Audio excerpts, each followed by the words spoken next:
Tertúlia. Meu boa tarde aí para todos e todas. Hoje é dia 11 de março de 2012, domingo. O verbete é de número 2234. Tem 6 páginas, 43 logias e 14 máximos. O tema é energotactismo. A especialidade é energossomatologia. Quem fez o verbete é o nosso veterano professor Roberto, que está muito bem assessorado aí, à espera de qualquer ataque de vocês. Definição: o energotactismo é o movimento de atração ou reação por necessidade de acolhimento, envolvimento, segurança, refazimento, compartilhamento, apoio ou amparo energossomático por parte da consciência animal subhumano e quaisquer outros seres dotados de motilidade, quando estimulados pela sintonia pensênica com consciências ou ambientes afins. A afinidade prosêmica energossomática constituindo as comunidades e paracomunidades. A exposição do Mater Pensene grupo kármico. A exposição do Mater Pensene policármico.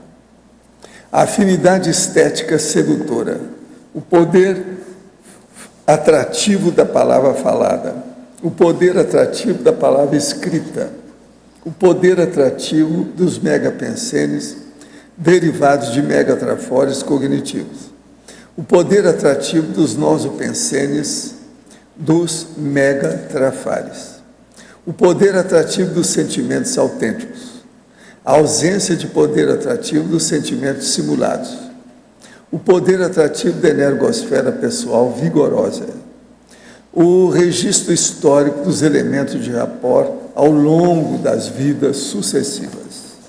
Eu li apenas um pedaço aí da fatologia. O rastreamento da forma holopensênica, os encaminhamentos naturais às trilhas energéticas, os reencontros extrafísicos simbólicos, o tactismo seriexológico derivado dos retrossomas e da paragenética, o desencadeamento dos flashes retrocognitivos superpostos nos hot spots morfopensênicos. Agora, na argumentologia, nós temos aí a taxologia, com 38 tipos de tactismo relacionados, direto ou indiretamente, aos estudos do energotactismo. Depois nós temos o tópico da correlacionologia, que importa esclarecer sobre os termos similares ao energotactismo, porém referentes a seres césseis, incapazes de mobilidade espacial com todo o corpo do organismo, é exemplo das plantas. Eis numa ordem alfabética, aí, os 2 tipos pelos quais são reconhecidos, o energotropismo e o nastismo. Na remissiologia, nós temos, dos 15 itens, nós destacamos acoplador energético, alta ancestralidade, compassageiro evolutivo, energia consciencial livre e evolução energossomática.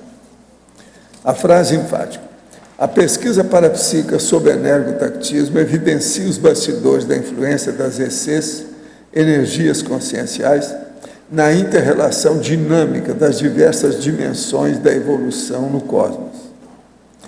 Você já atentou para o fato de estar se conduzindo evolutivamente por meio do energotactismo?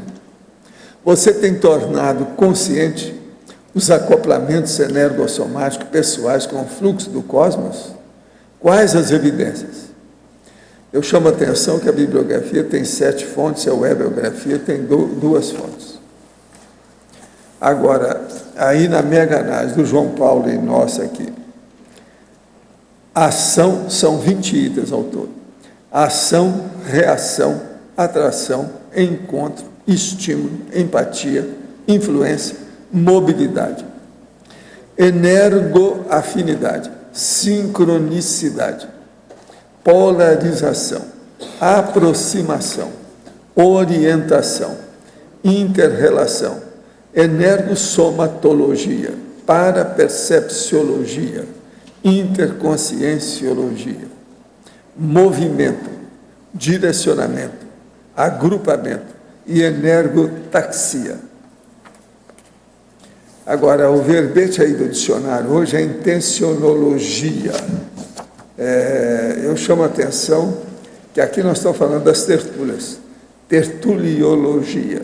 No caso das tertúlias conscienciológicas, os tertulianos não aparecem ali para comprar feijão, mas para estudar a evolução consciencial. Tá certo?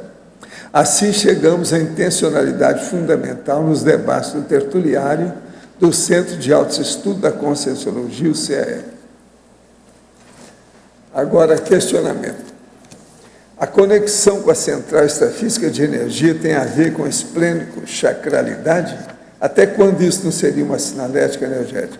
Olha, que tem relação, tem, mas eu não sei se é sinalética ou não. A sinalética que eu vejo mais nesses assuntos diz mais respeito ao processo da cabeça, é um problema encefálico.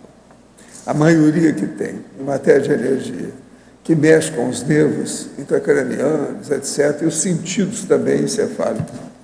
Isso é mais do que esplênico chakra. Agora, é lógico, se mexe com energia, mexe com esplênico chakra devido ao processo de distribuição da bioenergia. Professor, qual seria a melhor resposta que poderia fornecer se em uma palestra alguém me perguntar, e Deus, como fica nessa história? O que eu deveria responder? Você fala que eles esqueçam de Deus porque até o serenão não se incomoda com isso. Existe uma causa primária. Há uma inteligência suprema nesse processo de cosmos. Mas eu, às vezes, tenho minhas dúvidas a respeito até do derma, da parte dermatológica do meu corpo, do meu dedo. Como é que funciona a fisiologia? Agora eu vou pensar como é que funciona a fisiologia do corpo. Ainda está muito cedo para mim. Eu acho que a gente chega lá. Mas agora, todo mundo que fica adorando uma coisa que eles nem sabem o que é besteira também. Sou contra a adoração, idolatria, dá vontade de vomitar com isso tudo. Ontem, dia 10, sábado, dessomou o artista, ilustrador e cartunista, o Moebius, que é o Jean Giraud, um dos maiores nomes dos quadrinhos adultos. Moebius dizia que estava em transe quando criava seus desenhos, principalmente os referentes à ficção científica. O professor, sendo colecionador de quadrinhos, poderia comentar sobre essa notória personalidade? Olha, ele era muito bom mesmo, o homem era bom. Mas agora, esse processo dele estar entrando em transe, eu não vi nada que ele tivesse explicado isso com mais detalhes nos próprios quadrinhos. Eu acho que se isso fosse tão sério, ele deve ter escrito alguma história. Precisa da gente ver se tem alguma história dele sobre esse assunto. Por quê? É o transe. Precisa ver o que ele falou sobre o transe. Agora, ele era bom como artista, fora de série, não há dúvida. O senhor sabe qual é o número total de serenões que existe nas dimensões intra e extrafísicas? Se for mais de 100, podemos interpretar que a teoria do centésimo macaco de Hubert Sheldrake pode ser utilizada nesse caso, poderia vivenciar uma potencialização do processo evolutivo humano, ando percebendo, tanto na própria vida pessoal, um campo de energia mais forte e denso. Sinto com mais frequência a presença de amparadores e ideias inatas, surgem com maior regularidade nos estudos. Poderia comentar? Olha, há algumas décadas nós estudamos e a minha conclusão que eu cheguei, conversando também com outras consciências, é que a Terra devia ter naquela ocasião 54 serenões. Isso é que a gente sabe. Sobre o negócio do centésimo macaco, eu já escrevi a respeito, mas em outro contexto. Isso é que eu acho. Agora, hoje a gente não sabe como é que está aí a Terra, né? Na tecnologia, para você, página 9, penúltima técnica, como desenvolver a consciência social com quem não temos afinidade. Quem está perguntando aqui é uma pessoa que eu conheço bem, uma grande personalidade, uma cabeça, mas ele tem problema social com ele. A questão toda, a pessoa partir dela mesma. Por que ela tem desafetos? Avaliar todos os desafetos dela, por exemplo. Por que ela tem essa dificuldade? Então, trazer a questão para si. Se ela está com problema com os outros, não vai transferir para os outros. Começa a ver em si mesmo quais são as dificuldades que ela tem de interrelacionamento, por exemplo. Não vai transferir nada disso. E a partir daí, ela melhorando, limpando consigo mesmo, ela vai ter facilidade de compreensão. Acho que falta um pouco de cara logo a questão de compreensão. É igual a questão da formiga, né? Que de vez em quando vem aqui. Você se irrita demais com a presença ali da formiga? Como é que é? Você tem dificuldade de lidar com as formigas? Você faz questão de pisar? E aí, é porque a barata ainda tem a questão do, né, todo esgoto, ainda tem toda aquela a carga.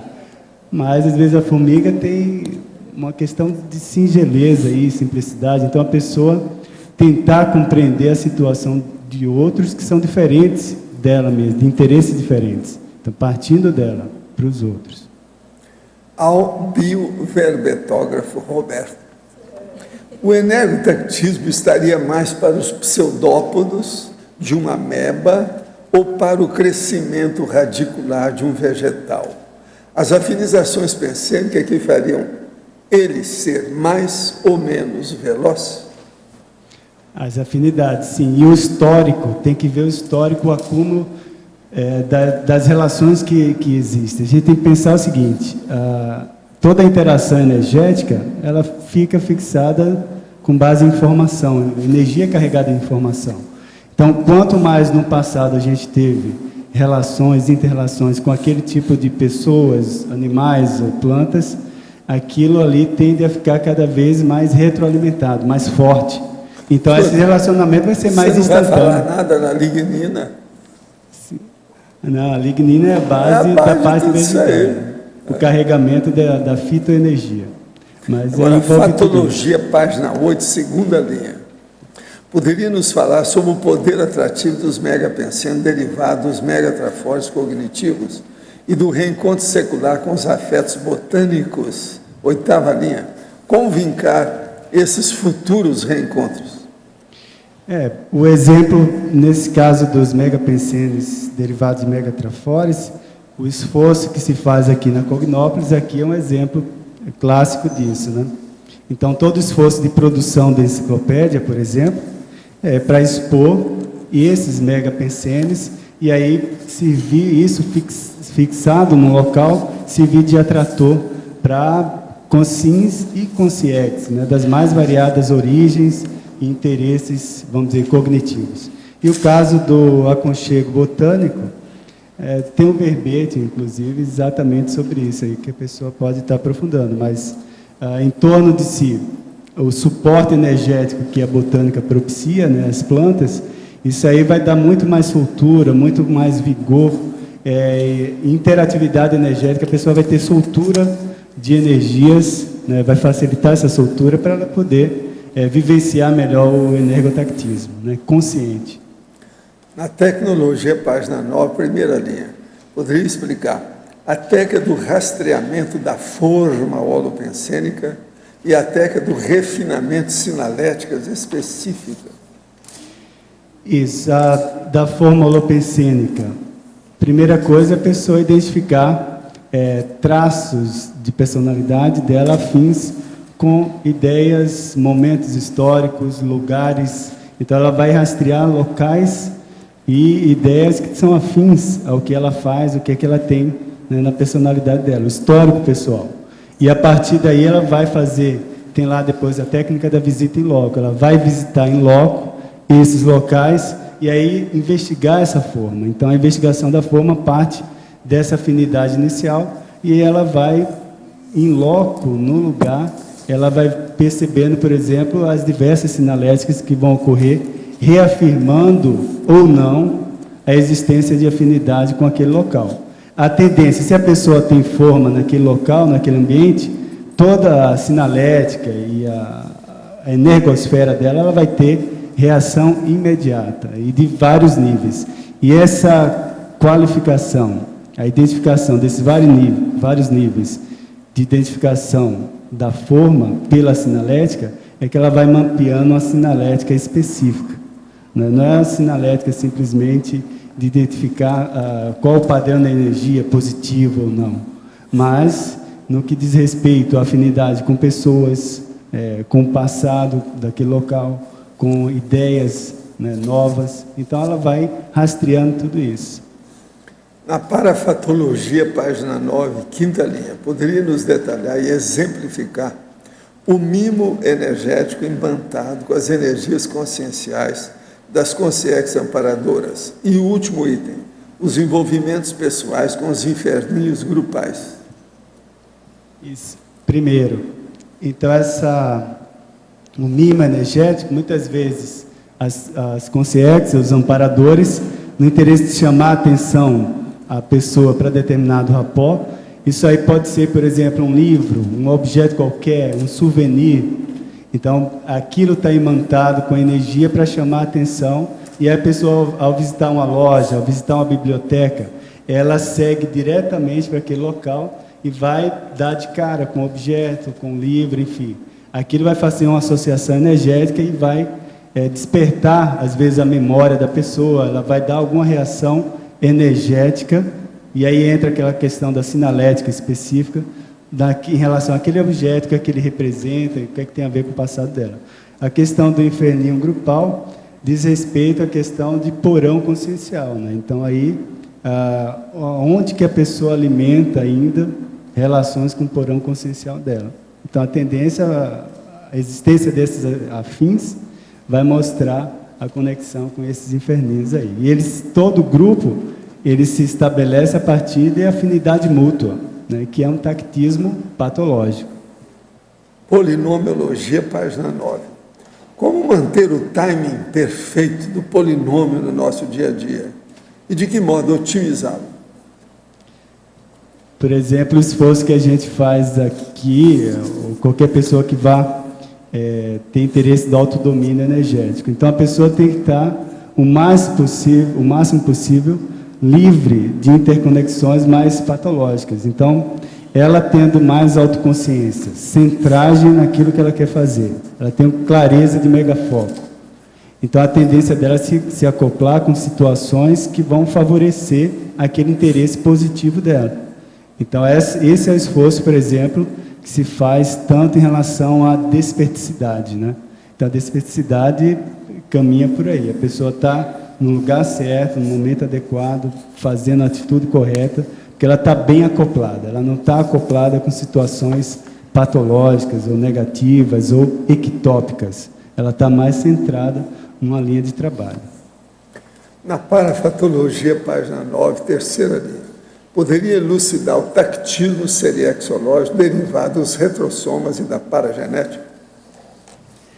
Se deixar, por exemplo, isso que a gente pode observar muito na Europa também, aqui menos que a terra mais recente, se deixar a pessoa tende a repetir em muitos setores, por exemplo, profissional, afetivo, social, agora há pouco mesmo teve a questão sobre sociabilidade. Se deixar, a pessoa tende a ter as mesmas reações, mesmos posicionamentos, mesmas escolhas que ela fez no passado. Isso é uma tendência do tactismo impulsivo, espontâneo, que ela não domina, ela não tem o controle, ou às vezes não quer, porque é uma condição mais cômoda, né, ficar repetindo aquilo que já foi feito no passado. Então, é uma tendência forte, por isso que a gente está aqui trabalhando para melhorar a paragenética. Aí, quando vem com a nova paragenética, essa paragenética deve procurar melhorar essas conexões, né? A gente trazer isso mais conscientemente, ficar mais lúcido quanto a isso. Em efeitologia, página 9, quarta linha, poderia enfatizar os efeitos holossomáticos dos reencontros seculares? Tá, e os efeitos holossomáticos, porque diz respeito, você quando encontra pessoas, objetos ou lugares ligados ao seu passado, a tendência a ter repercussões em vários níveis, por exemplo, tanto de energia quanto de afetividade ou de ideia, expansão de ideia, retração de ideias, reforço de afeto ou repressão afetiva.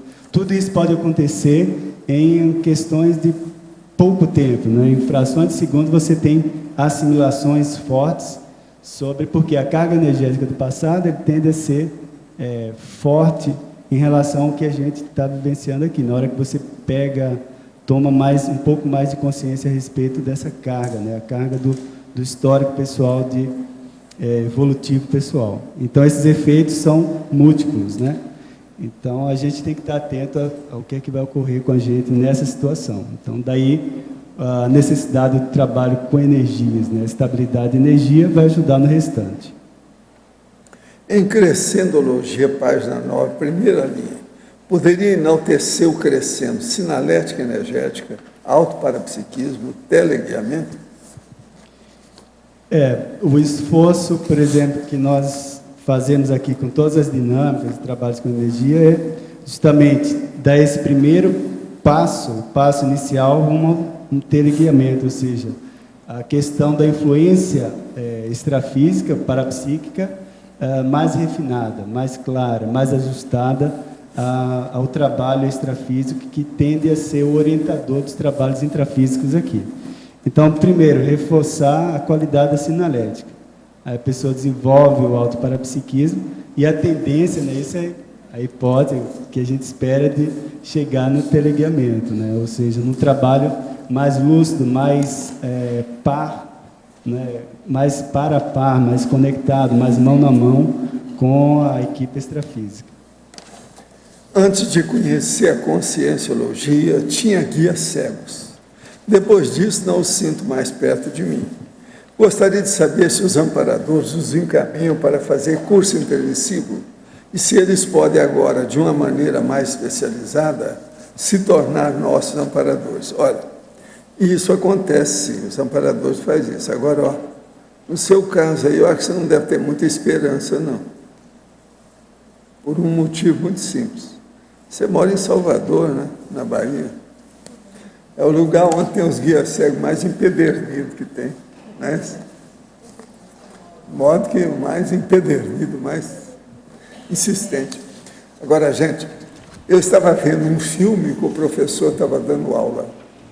Aí, depois estava tudo assentado, chegou um aluno retardatário, esse que eu chamo de retardatário, porque aqui nós temos isso demais, né? Então, ele falou uma resposta que eu achei a máxima, é melhor do que as minhas. Eu vou repetir aqui, vou falar para os próximos anos. Uma vez só. Prefiro a pontualidade às desculpas. Essa é terrível dele. Agora, o melhor da história. Era um padre que estava dando aula de exorcismo católico. Esse é bom. Foi a melhor coisa que eu achei do filme. Prefiro a pontualidade às desculpas. O cara calou na hora, não foi falar nada. Não adianta falar, né? Depois dessa. Então aqui é a mesma coisa. Não, mandou para o escambau. É aquilo do Mário, né? Prefiro a pontualidade às desculpas. Desculpa, hein? Isso aí vai ficar para o resto da minha vida e vai servir para sempre. Não vou falar mais, né? Porque eu não sei, né, o que é que você faz. Olha isso. Desculpa, indesculpável. Agora, se você pensou, se aqui tivesse uma campainha, tom, pronto, fecha as portas todas e não entra mais ninguém. Como é que não seria? Ia criar um problemão. Nós temos que ir com calma. Agora, tem uma coisa aqui que o povo tem razão. As nossas aulas são de 2 horas, em parte nenhuma é assim. Quase sempre é 45 minutos, 50 minutos, não é isso? 1 hora. Agora, 2 horas. A aula todo dia, isso não tem parte nenhuma. Na sua escola tem isso? Não, até sábado. Na sua escola tem? Quem é que dá mais aula aí? Tem? Algum lugar? Não tem, é só aqui. Então, a gente tem que dar desculpa.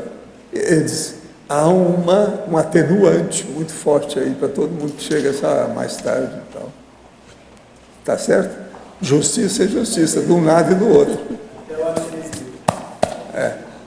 O Roberto, aqui na parafatologia, a página, a linha 4, depois segue na 5, os pseudópodos atratores da forma holopensênica multissecular.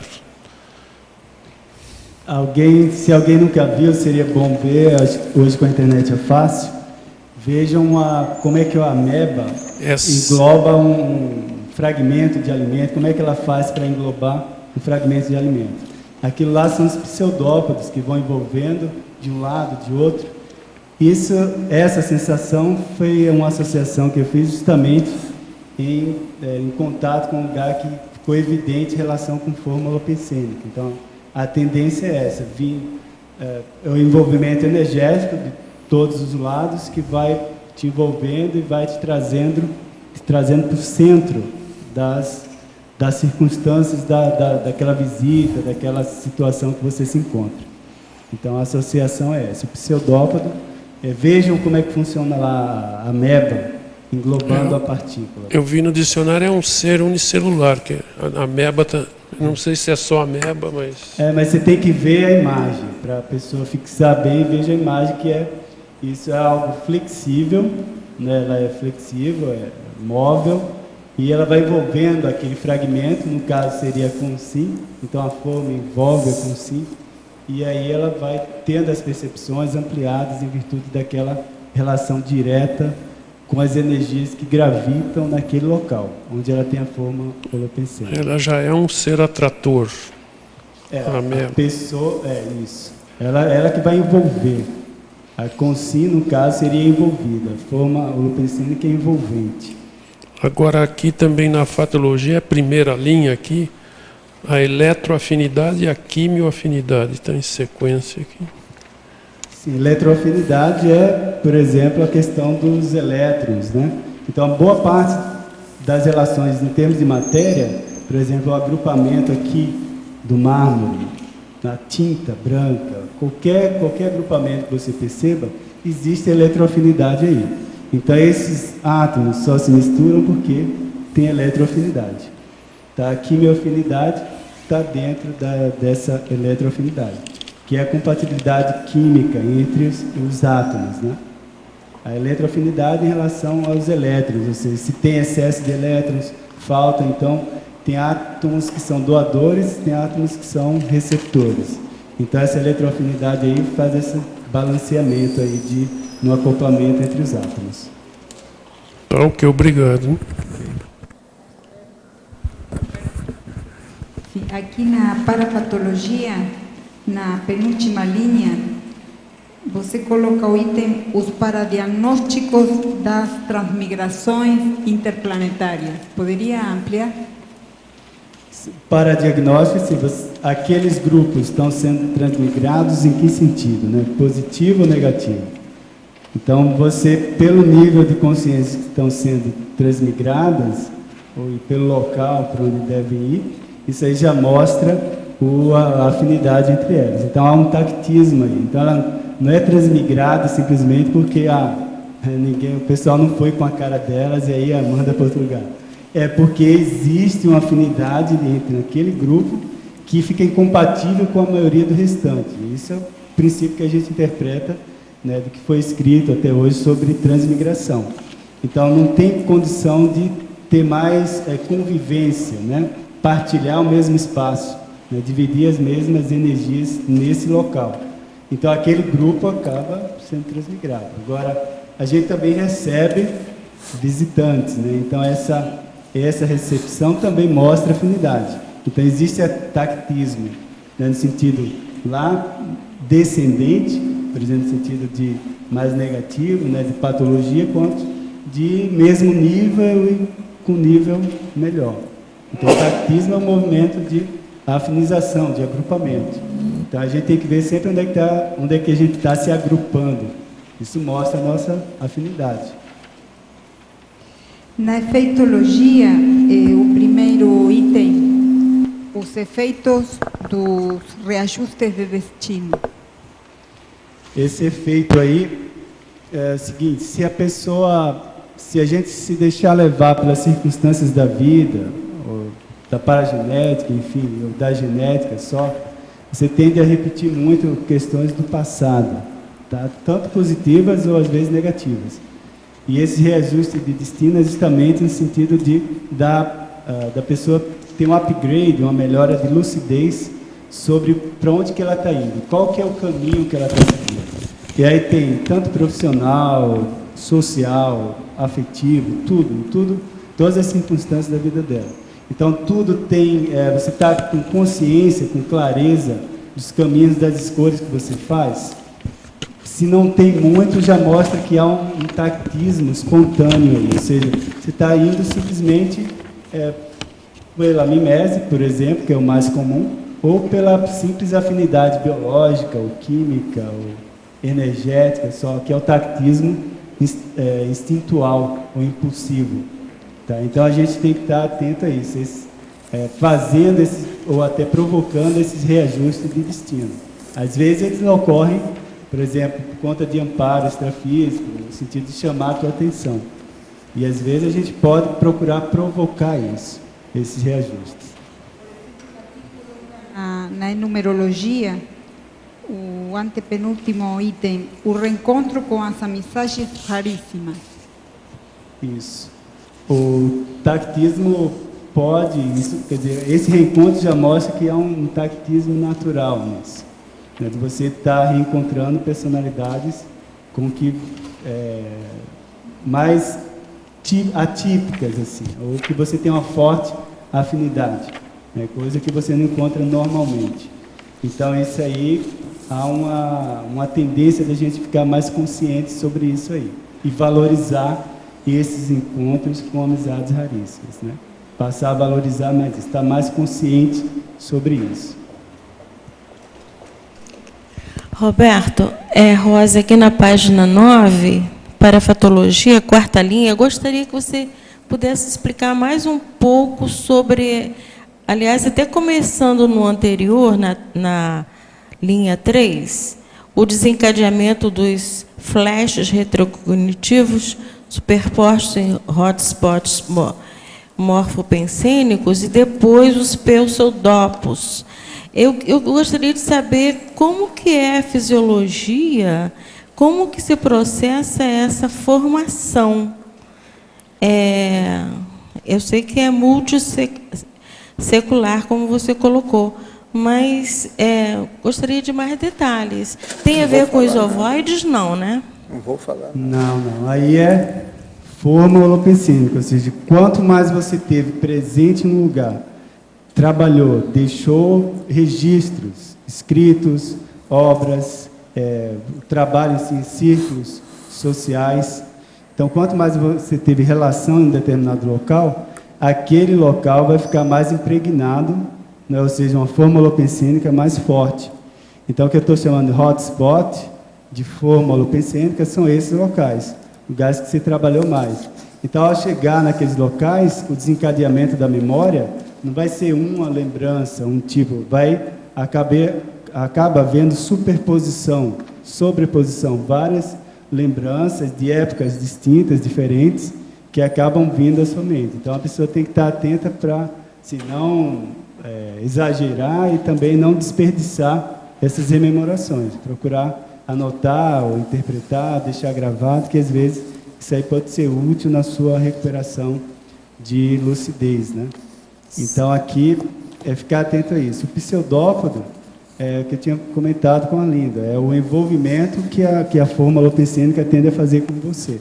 Então, ficar atento para não achar que, depois eu falo ali, há uma abertura de caminho maior, uma abertura extrafísica, principalmente.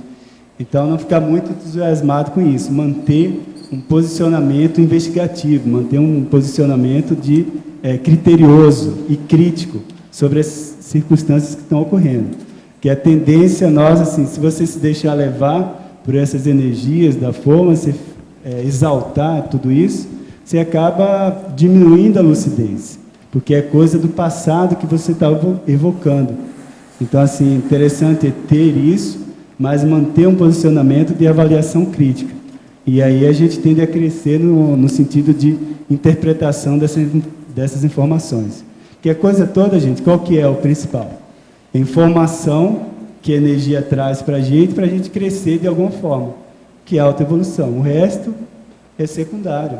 Saber, assim, claro, tudo vai ajudar, saber o que é que você foi, o que é que você fez, tal, isso tudo vai ajudar, mas interessante é ter a informação para você incorporar ao presente e aí desenvolver, dar algum passo adiante na sua realidade atual. Então, essa forma ela é coletiva, é como a egrégora, né? Nesse sentido? por mais que seja coisa pessoal que você fez, uma forma, ela tem relação com outras pessoas, com a época, o zeitgeist do passado. Então, tudo isso vem junto aí. Tem outros, sempre tem mais gente interrelacionada, né? E principalmente, nesse caso aí, com o CIEX, tem relação. Então, obrigada, viu? Roberto, aqui na página 9, na parafatologia, na segunda linha você coloca os reencontros extrafísicos simbólicos. O que é exatamente isso? Às vezes, por exemplo, você vai ter...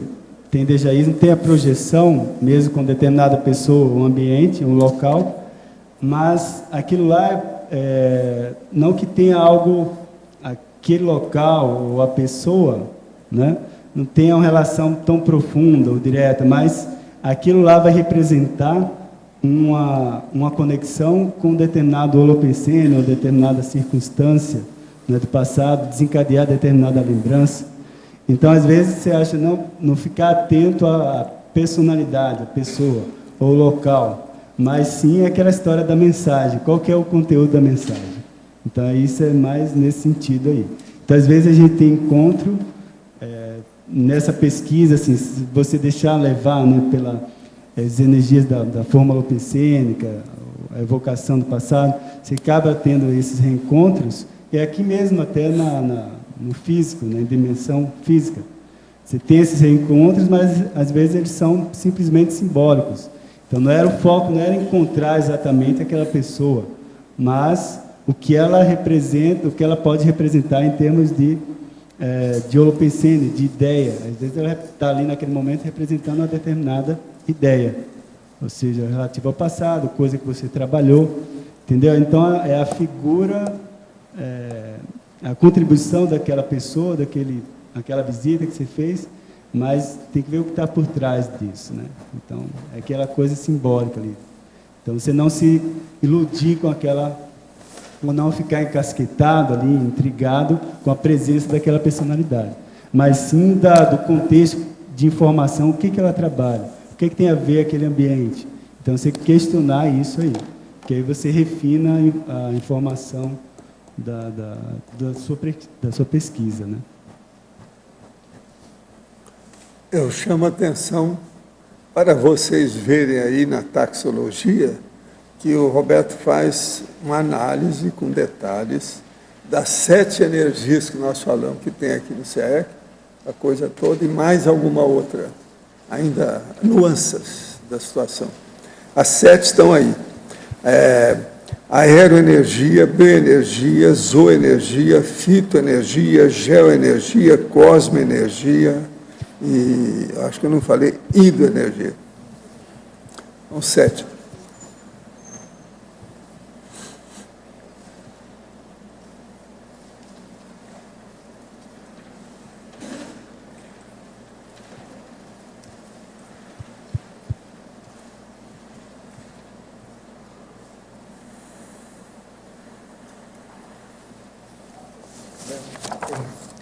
Aqui você está falando de uma parte de atração, de afinidade, né? Coisas que a gente se afiniza e se aproxima às vezes, né? E, por exemplo, como é que você vê, assim, por exemplo, se a gente teve coisas que já não fazem mais parte da nossa realidade, mas a gente tem alguma afinidade, mas já não constrói mais nada, já não ajuda em nada. Como é que a gente vai refinando isso para saber, bom, isso aqui eu tenho uma afinidade, mas esse tipo assim, tem uma atração com tal coisa, tal elemento, tal linha de conhecimento, qualquer coisa, mas isso aqui já não ajuda em nada. Então, como é que a gente vai refinando para ir deixar isso mais assim, atilado, para a gente ficar mais atilado para isso, logo no começo, ao invés de entrar e se perceber quando já está mais envolvido. Já se envolveu demais. Isso. Bom, com base na minha pouca experiência aí, mas chamaria a atenção para o seguinte, questão do megafoco, que a gente falou, e outra coisa, a princípio tudo vai valer a pena, tudo que é informação ou experiência que a gente já teve, a gente pode extrair alguma aprendizagem. Então é ver se aquilo, mesmo sendo do passado, sendo elementar, se aquilo se ajusta ao megafoco de agora. Então essa clareza do megafoco que a gente procurar ter, faz a diferença. Isso, para mim, acho que é o que faz mais a diferença. Que aí você vai convergindo, você sabe para onde convergir. Então, não interessa se a informação é pouca, pequena, sutil, grandiosa, ou seja lá o que for, você vai dar valor de acordo com o megafoco. Que aí se ajusta, então, não desprezar, não desperdiçar. Que aí você vai ficar com a consciência tranquila, não? Entende? Porque cada um tem um histórico, tem a riqueza do histórico pessoal de cada um, é ela que vai ter que descobrir. E existe uma riqueza, não tem essa de, eu sou mais, eu sou menos que o outro. O nível que a gente está trabalhando, não existe isso assim. Então, todo mundo tem a sua riqueza. Agora, extrair isso e ajustar o megafoco, esse referencial, esse exercício é que eu acho que a gente está procurando treinar aqui, pelo menos nessa vida aqui, a gente está se esforçando para isso. Seria então o megafoco, seria o ponteiro norteador. Isso aí qual que é? Então, eu já estou com isso claro, então tem que ver, converge ou não converge? Agora isso acrescenta ou não? Porque a gente sempre, no nível que a gente está trabalhando, sempre tem... a gente está trabalhando com informação, um bloco de informação só. A gente, hoje em dia, trabalha com múltiplas informações, isso é impossível. Por mais eletronômica até que a pessoa seja, hoje em dia, ela é multifacetada, ela acaba sendo polivalente, porque tem eletrônica, tem a coisa do manual, essa semana a gente estava falando mesmo, né, do intelectual e do trabalho braçal. Então, essa conciliação a gente está fazendo o tempo todo. Agora, isso do nosso histórico, que a gente está trazendo e ajustando o megafoco, não é isso que é esse megafoco. Qual que é a clareza que a gente tem dele? Então, isso aí faz a diferença. Isso que eu vejo hoje. Tem um amigo que possui a dragona parapsíquica da maneira que é descrita. Ele é super assistencial e possui certo grau de mediunidade. Como ajudar essa pessoa a compreender melhor o significado disso dentro da Proex dela? Olha, o melhor que você faz é o seguinte, traz esse seu amigo, vem com ele aqui, para a gente dar uma geral, fazer um banho de loja, examinar a situação. Se você tiver problema com isso, você avisa, você dá um toque para a Marta Lopes, que ela vai ver o processo da viagem de vocês. Aí seria bom ele servir de cobaia para a gente examinar isso, vai ser bom para ele. Porque se ele tiver aí o negócio do jeito que ele está falando, ele precisa de acordar. Traz aqui que a gente tem despertador para isso. Preciso de sua ajuda, já conversei com o senhor. Meu sonho é sair definitivamente da minha vida sexual, morar em Foz do Iguaçu, escrever meu livro, conhecer uma mulher de uns 30, 35 anos, casar com ela e ter meu filho. Esse homem é muito bom, conheço ele, mas é homossexual até o momento. O senhor acha isso possível se tiver ajuda de alguma maneira direta da Conscienciologia? O senhor pode me ajudar com todos os seus objetivos, principalmente sair dessa vida? Sim, eu já ajudei um monte. Agora, a gente fala isso, os homossexuais acham ruim. Eu já ajudei dezenas de homens a deixar a homossexualidade. E outra coisa, a maioria se sente muito bem depois com a paternidade e outras coisas mais. E geralmente eles são fiéis à mulher. Isso aqui é o bacana. Isso é bom. Eu já vi isso desde Uberaba, porque o movimento espírita é cheio de homossexual, né? Toda religião, né? Olha a igreja católica, como é que está. De modo que se que eu puder fazer para ajudá-lo, a gente vai ajudar. Ele é bom. Ele é bom. Qual tipo ou tipos de débitos kármicos para o diretor da empresa que utiliza de sua inteligência para moldar modelos de negócios ilegais? Alguma doença mental em ressoma futura? Você quer falar alguma coisa em favor aqui, né? O negócio não é fácil, né? Isso aí. Interprisão imediata. Total. Aí, não tem muito séria. Né? Agora precisava de acordar o homem. É o tal negócio do despertador. Você aí, você não tem um despertador aí para dar para o homem? Acorda ele. Noção nenhuma de evolução ou ética, né? Professor, ultimamente estou me sentindo extremamente desanimada e cansada. Todas essas sintomatologias podem ter correlação com os pseudópodos atratores de forma holopensênica, multissecular? Estou trabalhando bastante o pensene, Qual outra sugestão o senhor recomendaria? Não, eu acho que vendo você com essas coisas, você precisa de fazer uma viagem para descansar, espairecer um pouco a cabeça. Você precisava disso. Eu conheço as coisas, o ideal seria isso. Você precisava de um período de fazer coisas diferentes. Escuta, eu quero dizer para vocês que nós temos novos moradores do chalé do CEEC. Mas já estão prontos? Que negócio de novos moradores? Judite Souto é coordenadora de eventos do CEEC, a Judite. Arlinda Alcadipani e Rosa Ramalho, voluntária do Holocico. É verdade isso? Vocês confirmam? É vero? Juliana dos Remédios, voluntária da OIC. Vocês estão vendo? São os vizinhos. É mais vizinho de vocês do que meu, mas ainda é meu também. Tá certo? Uma parte minha. Comigo tem que atravessar o rio, e vocês não precisam. Tá certo? Mas então, ó, são 3, 4 pessoas já novas aí, tá certo? É gente do CEEC. Esses aí já passaram por todos os trâmites, já escolheram os lotes e já estão liberados para construir. Tem a questão agora de levantar as paredes. É só começar a então, levantar isso aí é fácil. Isso aí não tem nada. Coisa mais séria. Então, daqui a pouco a gente pode pisar. Eu posso pisar no tênis do Arlindo de perto. Vai ficar mais fácil. E qualquer coisa eu xingo daqui para lá que você vai escutar, viu, Arlindo? Ô, Carcamano! Como é que tá aí, ó? Ma como? Italiano gosta às vezes de gritar. É turma da ópera. Pois é. Pois é. Vem cá. Você, de onde você é, você não vai me dizer que é do norte, que não é, não, que não cola.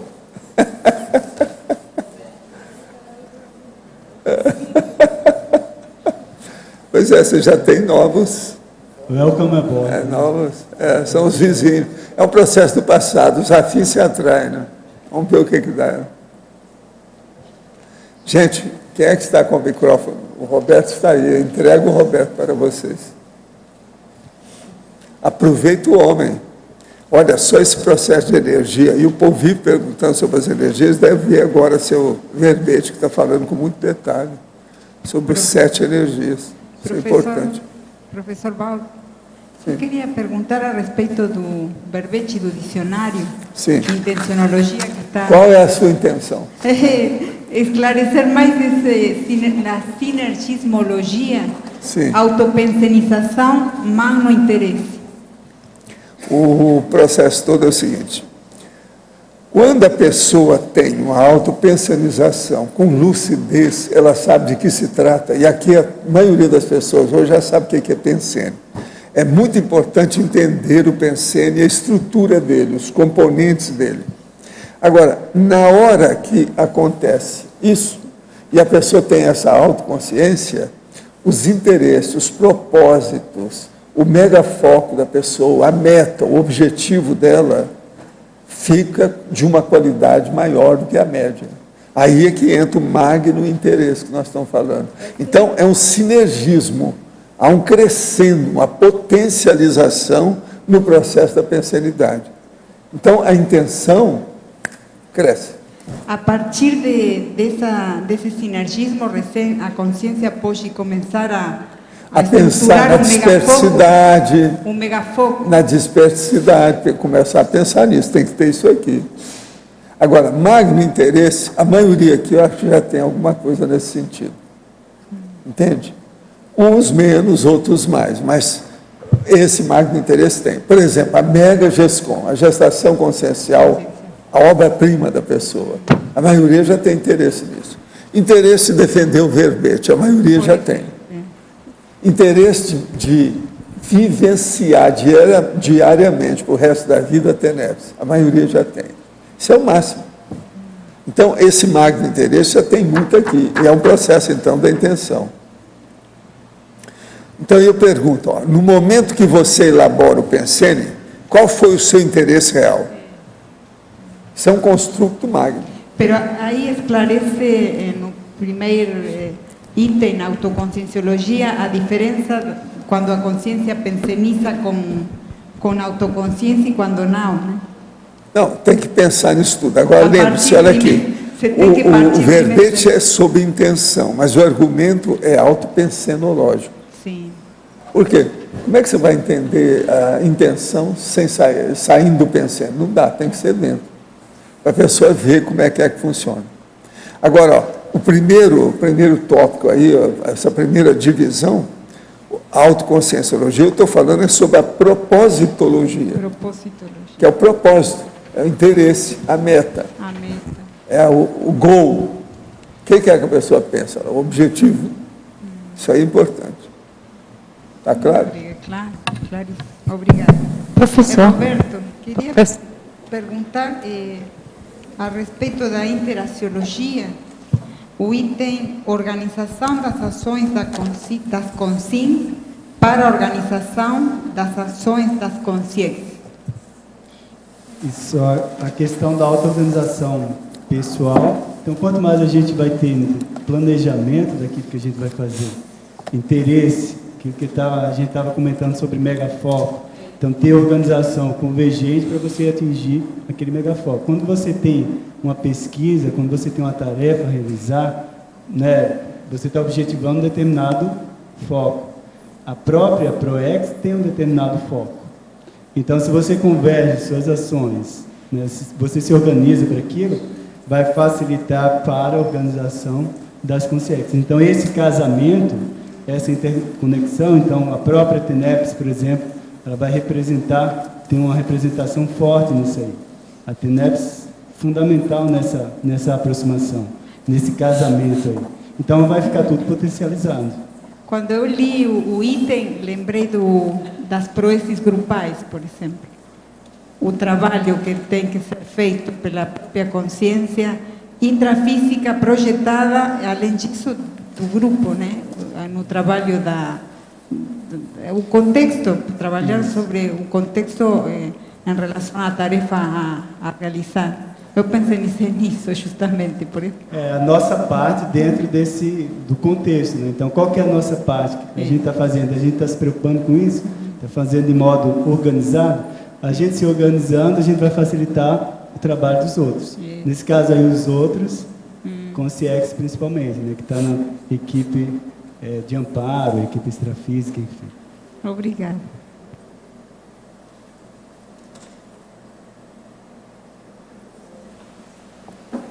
Professor Valdo, queria fazer uma pergunta para o senhor como dentista, e na questão da paragenética. Quando uma pessoa nasce na família com uma defasagem no mandíbula, ou com os dentes, vamos dizer, tortos, né? E na família não tem outro caso daquele, isso evidencia uma questão de paragenética, não é? Não. Às vezes pode ser um acidente de parto.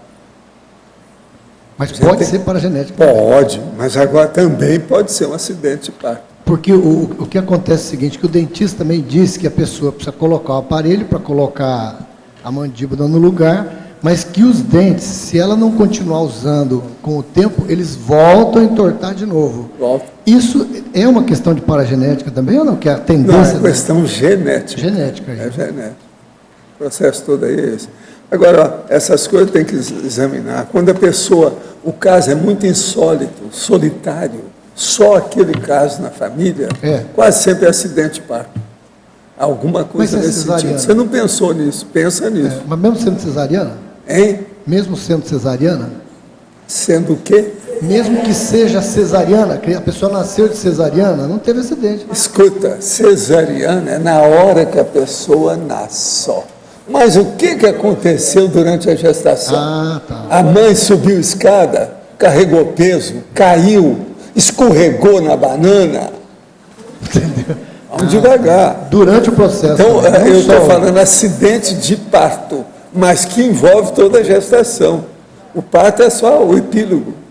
Mas, e os capítulos anteriores da comédia? Ou da tragicomédia? Embriologia. Biologia é fogo. Mas a tendência... Às vezes a gente esquece disso. Mas a tendência maior é ser uma paragenética, professor? Se é isolado demais, você me perdoa, mas aí ou é a paragenética ou é um acidente de gestação. Tá, eu queria entender o processo de uma maneira mais ampla. Vamos supor que seja paragenético. Olha, a pessoa vai fazer me o tratamento. traga a pessoa que eu vou fazer para a semiologia nela, aí eu te dou ideia. Eu quero fazer uma extrapolação. Vamos supor que seja, ela faz um tratamento, ela volta à estética dela. Na próxima vida, ela vai ter esse problema de novo? Não, se o negócio foi só hoje... Consertou. Não tem nada. Era normal. Então, quer dizer, era de bom queixo, era queixuda nas outras vidas. Então, quer dizer assim... Só nessa que não deu certo. Esse, entre aspas, conserto, ele altera a paragenética também, nessa vida. Na próxima, ela já sai... Já. Agora, ó, pequenos acidentes de gestação, a maioria de nós todos temos, né? Agora, tem uns que aparecem mais ou criam mais problemas, a gente tem que examinar. Agora, quando é acidente, só para fechar... Eu, por exemplo, eu tive acidente mais do que todo mundo.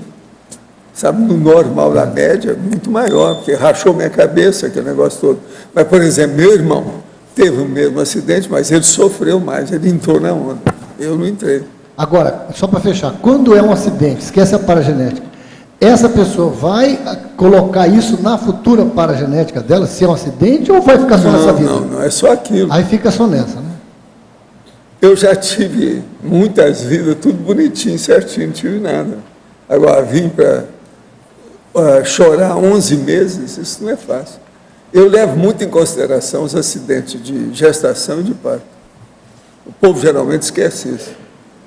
Quem já passou por isso sabe, que é o caso da italiana Eusapia Palladino, o caso da Allen Garrett, aquela lá da Inglaterra, lá da Escócia, com os negócios todos, que eram médiums, elas passaram por isso, então aquilo alterou a cabeça e exaltou o processo parapsíquico.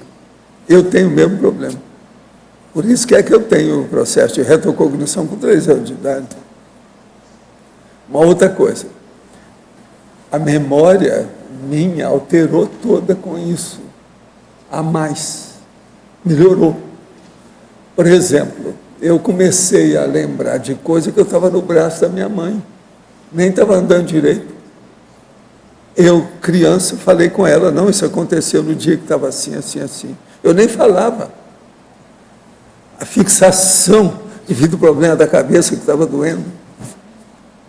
Você fica ali, atilado, você está entendendo como é que é? Isso é impressionante você pensar. Então, o processo de gestação e parto se levar em consideração. Esse negócio é muito sério, gente. É uma fusão de duas consciências pelas energias que o Roberto está estudando aí. É uma fusão. Se você quiser, pode ser uma transfusão até um certo ponto. Que na maioria, mas é uma fusão. Na maioria dos casos antagônicas, né, professor? Agora, a coisa mais difícil que tem é fazer fusão de consciência. Então, o negócio de parto e gestação, isso é uma África. É problemático demais. Olha o processo da eclâmpsia. A eclâmpsia é uma das maiores intoxicações que pode ocorrer com a personalidade humana, não tem outra. O caso do senhor ficar com o EM tanto tempo na sua fisiologia, chegou a alterar o seu corpo em alguma coisa? Pô, aí é que eu X. Quando ele foi embora, eu passei 3 dias até eles tirarem os processos dos paramicrochips, que era pulmonar, devido ao problema de falar. Era o pulmão com o processo do cardio-chakra. Eu fiquei rouco, de alteração, que não é o meu jeitão. Eu tenho alteração por causa dos 80 anos, eu tenho alteração. Minha voz não é límpida mais do jeito que era. Eu cantava quando precisava. E cantava entoado, bem articulado. Hoje eu não tenho mais essa voz. Mas agora o problema é quando ele foi embora, eu passei 3 dias sentindo o problema. Reduzi minhas atividades, fiquei mais quieto. Quando ele foi, a hora que desligaram o negócio. Entende? Tirou os plugs. Então essas coisas existem. E nos primeiros... Agora veja, no meu caso, eu já tinha, naquele processo todo, eu encontrei com ele já estudando medicina. Você está entendendo como é que é? Eu estudando medicina. Então, isso foi muito importante para mim ver o processo de ginecologia, obstetrícia, problemas de gestação, os livros do Delamare, na ocasião eles davam muito valor para isso no Brasil, como é que uma criança cresce. Foi por isso que eu fiquei sabendo tudo a respeito do meu filho, quando fosse nascer, o que ia acontecer. Então, eu ficava olhando para ver, num ano, 2, 3, 4, 5, 6, 8, se ele estava aquém, se estava igual ou se estava mais. O meu filho estava sempre a mais, sempre a mais, sempre a mais, sempre a mais. Está entendendo? Isso aí é seríssimo também, depois que nasce. O senhor teve alguma alteração física nos primeiros anos que ele foi colocado aí com o senhor, não? Como é Nos que é? primeiros momentos, primeiro ano, segundo ano que ele foi Não, colocado. eu Teve segui isso alteração? tudo e falei com a minha mulher antes de nós nos juntarmos. Você está entendendo? Antes de ter qualquer atitude sexual mais séria. Está entendendo? Para valer. Eu expliquei para ela tudo como é que seria o filho. Agora, o melhor da história é que ela conheceu meu irmão antes dele morrer. Ela conheceu. Que ela ia ao Uberaba, então meu irmão estava lá, uma vez ela chegou a conhecer. Eu apresentei para ela. Agora, mais tarde, ela foi a mãe dele. E outra coisa, os dois têm uma afinidade que veio do passado. Agora, eu escolhi a ela porque eu vi na retrocognição do problema dela e dele. Ele era um alemão, grandão, tórax grandão, que tinha vivido com ela. Por isso que eles tinham afinidade.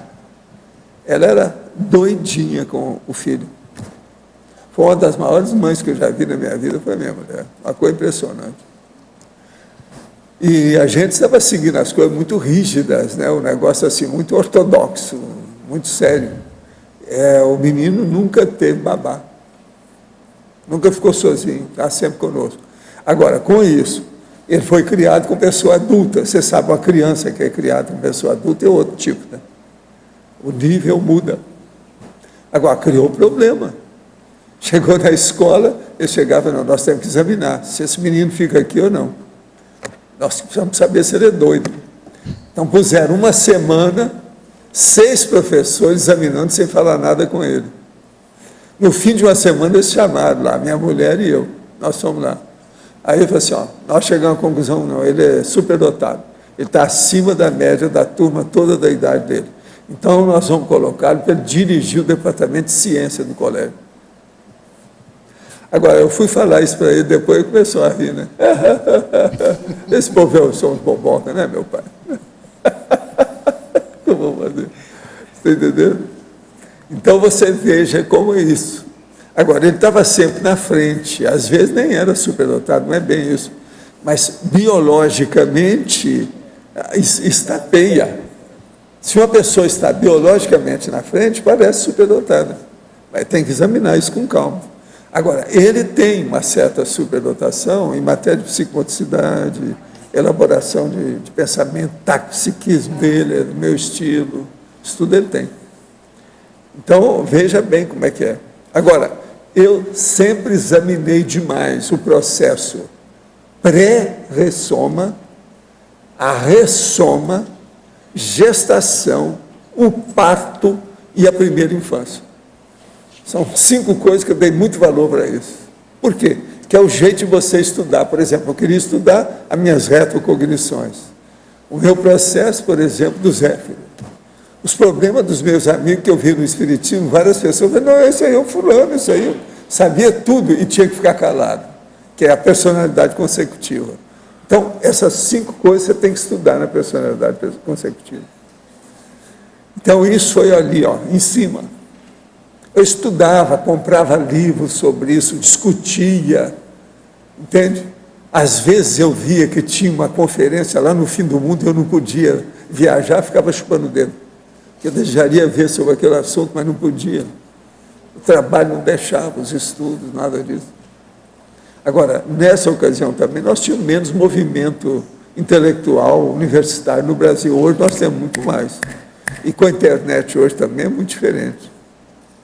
Agora, muitas, vamos dizer, pelo menos primícias, ou princípios, ou preâmbulos do processo, de tudo isso aí eu estudei e cheguei a conclusões sérias, para eu ter essa certeza da coisa. Que é muito importante, em qualquer processo de parapsiquismo, que envolva problemas de vidas anteriores, retrovidas, que você tenha uma boa noção de tudo que diz respeito à biologia humana. É a sua parte aqui. Agora, os amparadores, eles vêm com a parte extrafísica para enriquecer o que você sabe. Mas o problema propriamente biológico, somatológico, do soma, tem que ser nosso. É a gente, você que tem que desenvolver isso. Para diferenciar, para ver o... E outra coisa, você também saber fazer o questionamento. Senão chega lá, você está bobo, não sabe nada. Não tem nada para... Isso é horrível. Não dá. Você tem que estar na altura do processo do tema, do assunto, da pesquisa, da investigação. Você entendeu, né? Mais ou menos a situação é por aí. Vamos estudar. Agora, ó, olha bem esse verbete do Roberto, é muito sério isso. Que, na realidade, aqui, ó, o nome é energotaxia. Esse aqui é o nome técnico. Né? Não, você colocou para o povo entender, eu sei. Você fez uma média. Aí, Roberto, agora uma pergunta aqui, por exemplo, você tem uma que é a germinação da semente rara, por exemplo, mas e outras coisas mais, você tem como alguma comprovação experimental dessas coisas, alguns fenômenos que você põe aqui? Germinação da semente rara é um deles, né? Onde é que está essa germinação? Aí está na 1, 2, 3, 4, 5, sexta linha de baixo para cima da fatologia. Ah, tá, isso. Então, aquilo é a questão dos experimentos. Você tem que fazer os experimentos para poder ir ganhando essas comprovações. Então, por exemplo, quando acontece um caso só, você fica de olho, fica caladinho e tal. Mas na hora que acontece 1, 2, 3 casos, outra coisa, esse caso de semente rara, você distribui semente para mais de uma pessoa, você fica com uma só. E aí só você lá consegue desenvolver aquela semente. E é planta difícil, coisa difícil de desenvolver e tal. Quando acontece 1, 2, 3 vezes isso, mais, então você vai vendo que tem alguma afinidade, às vezes não é só a afinidade com a botânica do modo geral, mas com aquelas espécies, com aquelas plantas, você tem uma afinidade maior. Então aquilo é uma relação mútua. No tactismo, a energia ela tem muito dessa questão da reciprocidade. Então, a gente tem que estar atento a isso. Existe reciprocidade?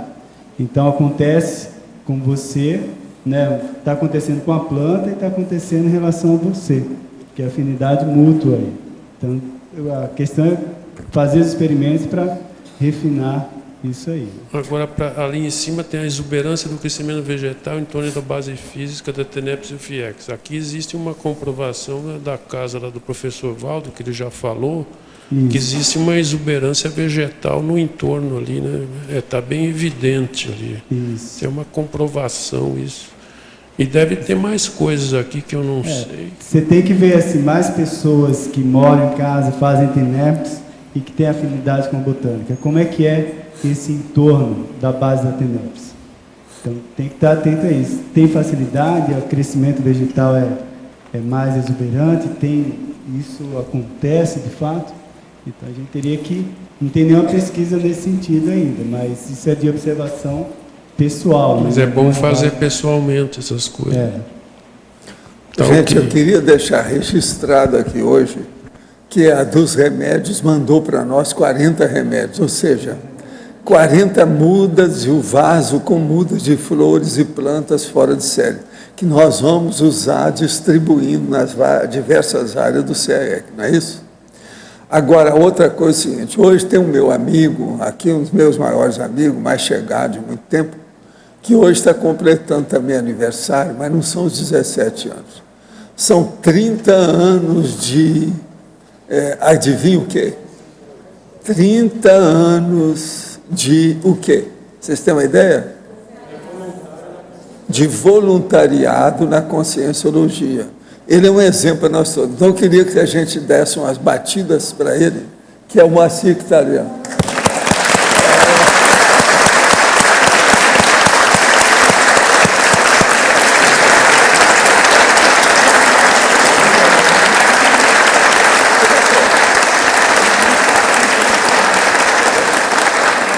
São 30 anos que você está me aguentando, não é isso?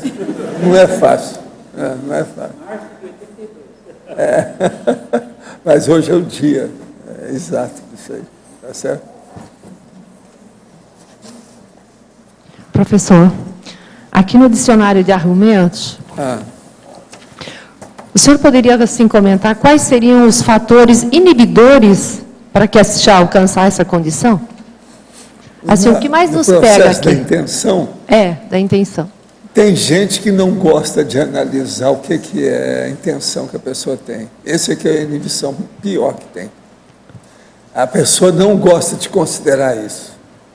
Ela quer fazer aquilo e não quer pensar, porque ela não quer ter autoculpa. Entende? Então é um processo totalmente de autocorrupção. Isso aqui é o fator pior que tem. Que Ou seja, ela prefere ficar no automatismo do que repensar, buscar... Ela é consciente. Nós não somos mais gato nem cachorro. A gente já pensa, a gente sabe tudo o que a gente está fazendo. Todo mundo tem intenção, sabe muito bem o que é. A maioria, gente, tem mais de 51% de consciencialidade daquilo que faz. Sim. Vamos pensar nisso, nesse nível nosso. Não tem nada. Se a pessoa esconde, ela está cobertando alguma coisa. Ela não quer pensar naquilo para não ter autoculpa, para aquilo não pesar na consciência dela. Então, ela foge do processo de analisar a qualidade, a qualificação da intenção. Ela não quer saber disso. Então, no caso, seria uma anticosmoética, né? Mas é isso que eu estou falando, presta atenção, é corrupção da braba, autoassédio. O pior é o autoassédio. A pessoa está pensando que ela está sendo boazinha consigo mesma, não está. Ela está sendo péssima consigo mesma. É aí que entra o problema da intenção mais sério. Agora, a coisa mais séria é o monideísmo específico quanto à evolução consciencial. Porque cedo ou tarde nós temos que ter essa ideia fixa sobre a evolução. Aqui, a maioria, devido ao processo nosso de bater na mesma tecla de evolução, não tem um dia aqui no tertuliário, na tertúlia, que a gente não fala em evolução. A maioria de todos os temas faz uma confluência para a evolução consciencial. A convergência, ela é natural, não tem jeito de fugir disso. Então é muito importante isso que eu chamo monideísmo específico quanto à evolução consciencial. Olha lá que está na argumentação, que é a base do processo aqui dentro. Agora, a tarefa do esclarecimento é essa que a gente procura dar exemplo nas coisas, tudo que nós fazemos aqui. Agora, uma coisa séria aqui, na complementação, eu falo o seguinte: o estado de interesse e fixação do interesse pesquisístico objetiva a interassistencialidade da TARES. Agora, ele pode fazer uma abrangência na condição íntima da consciência em muitas manifestações. Então, eu digo, na vigília física ordinária, nos solilóquios. Solilóquios é a pessoa que pensa por si mesma, é a introspecção, é a ideia mental, entende? A palavra mental que está na cabeça da pessoa, que é o show solo dela consigo mesma, como é que ela pensa na reflexão. Agora, o onirismo, sonhos e devaneios, e nas projeções conscienciais lúcidas. Aqui, nós temos as 4 coisas mais sérias sobre esse caso. Agora, outra coisa séria é que, no fim, o referido estado conduz a consciência ou uma mulher mais depressa à conquista dos estágios avançados dos autoesforços quanto à evolução. Então, aí vem complexo, autofiex, autospersidade e semiconsciexualidade. Isso aí é o futuro imediato de todo mundo aqui. Vocês têm que começar a pensar nisso. Isso é importantíssimo. Então, tem 4 coisas lá, tem 4 coisas aqui. Tudo é importante. Esse finzinho aqui, é uma das coisas mais sérias que estou falando nessa parte. Então, resumindo, isso aqui quer dizer que a hora que a gente sai do autoassédio, a gente chega na desperticidade, é que começa a ter uma intenção de fato explícita, né? Não, e outra coisa, acabou. Você vai começar a pensar naquilo dia e noite. Por isso que eu chamo de monideísmo. Esse monideísmo, ele é positivo. Sim. É monideísmo específico quanto à evolução consciencial. Agora, veja, eu comecei a pensar nisso muito cedo, que eu já falei aqui para vocês, que aos 14 anos, o povo estava querendo me aliciar para uma opção de coisa da idade, da adolescência, e vem a consciência e fala para mim, isso não é para você. Pronto, aquilo mudou minha vida. Aquilo foi antes disso, depois daquilo. Melhorou tudo. Meu jeito de ser. Então eu soube dar o ônus do não, dar o conta para os meus amigos, entende? E as minhas amigas também, porque tinha homem e mulher nessa história. Então cortar aquilo, porque eu precisava de... Quer dizer, eu estava internado, eu estava num campo de concentração intelectual. Porque a hora que eu fui para o internato durou apenas 2 anos e meio. E acabou. Quando acabou, eu fui o único do internato que continuou lá. O internato nunca mais acabou para mim, eu fiquei lá 14 anos.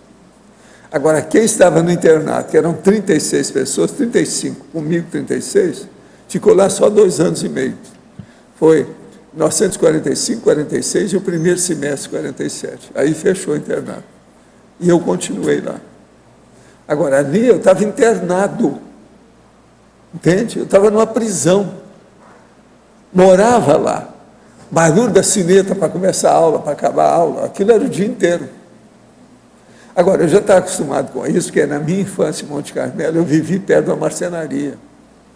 Então, a marcenaria tinha aquele negócio... Isso era toda hora. A madeira sendo cortada. E outra coisa, tinha madeira pequena, madeira grande, madeira grossa, madeira de todo jeito.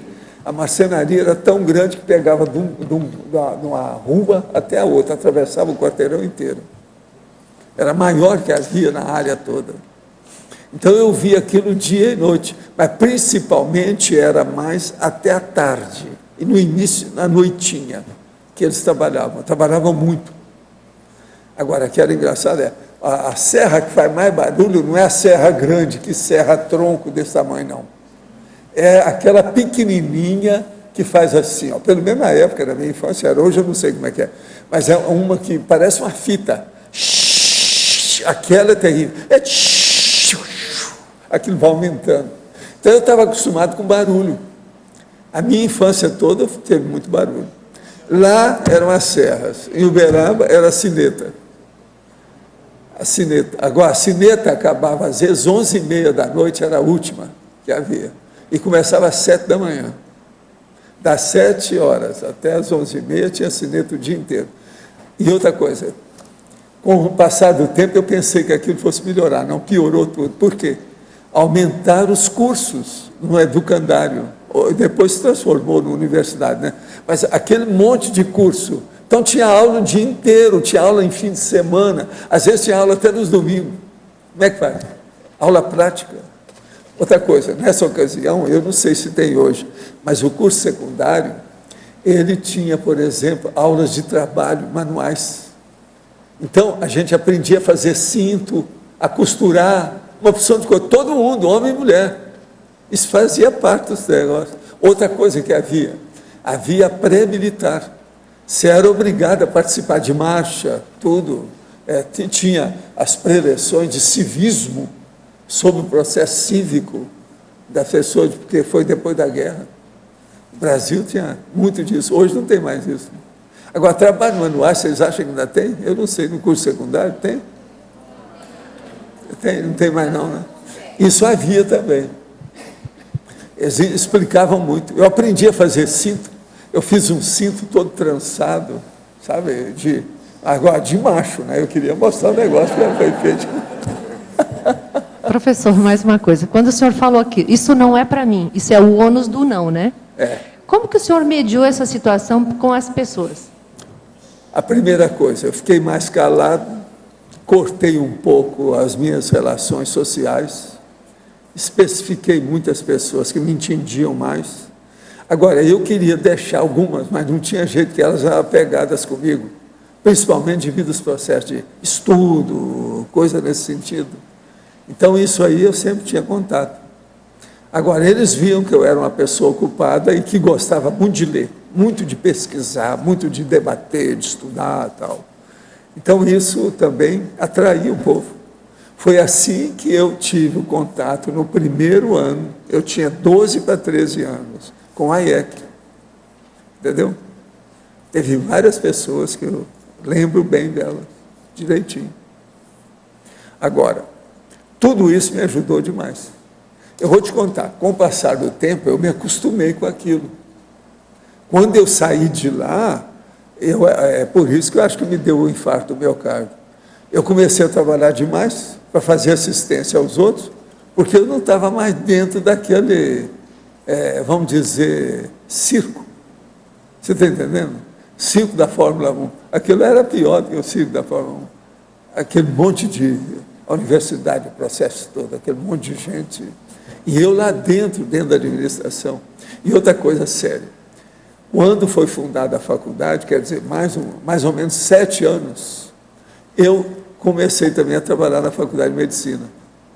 Então, eu era secretário da Faculdade de Odontologia, num quarteirão, e era funcionário da Faculdade de Medicina. Eu quis sair, eles não deixaram. Eu tinha que continuar. Agora, o melhor da história, eu recebi dos 2 lugares, eu tinha 2 empregos. Outra coisa, esses cursos todos que eu fiz, eu não paguei nada. Eu tinha livre trânsito, que eu ajudei as faculdades, a fundar as faculdades. Você está entendendo? Então, estudo. Agora, tudo que eu vejo é o seguinte, se você tem tendência para determinada coisa, e você se sai bem naquilo, é bom tirar proveito social disso. Foi o que eu fiz. Eu tirei o proveito social. O entendimento com o povo, o ambiente que eu criei. Isso me ajudou demais. Professor. Agora, se deixasse por minha conta, eu estaria sempre comprando livro, estudando o dia inteiro, mas não dava. Né? Agora, você sabe que eu dava uns golpes de vez em quando. Né? Eu tinha a chave de tudo quanto era laboratório, as faculdades, todo lado. Eu sabia tudo, como entrar, que hora, que isso. Como eu morava lá, o que eu fazia? Conforme a situação, às vezes tinha um livro que eu queria ler e precisava de ler aquilo com calma. Eu achava. Então, o que eu fazia?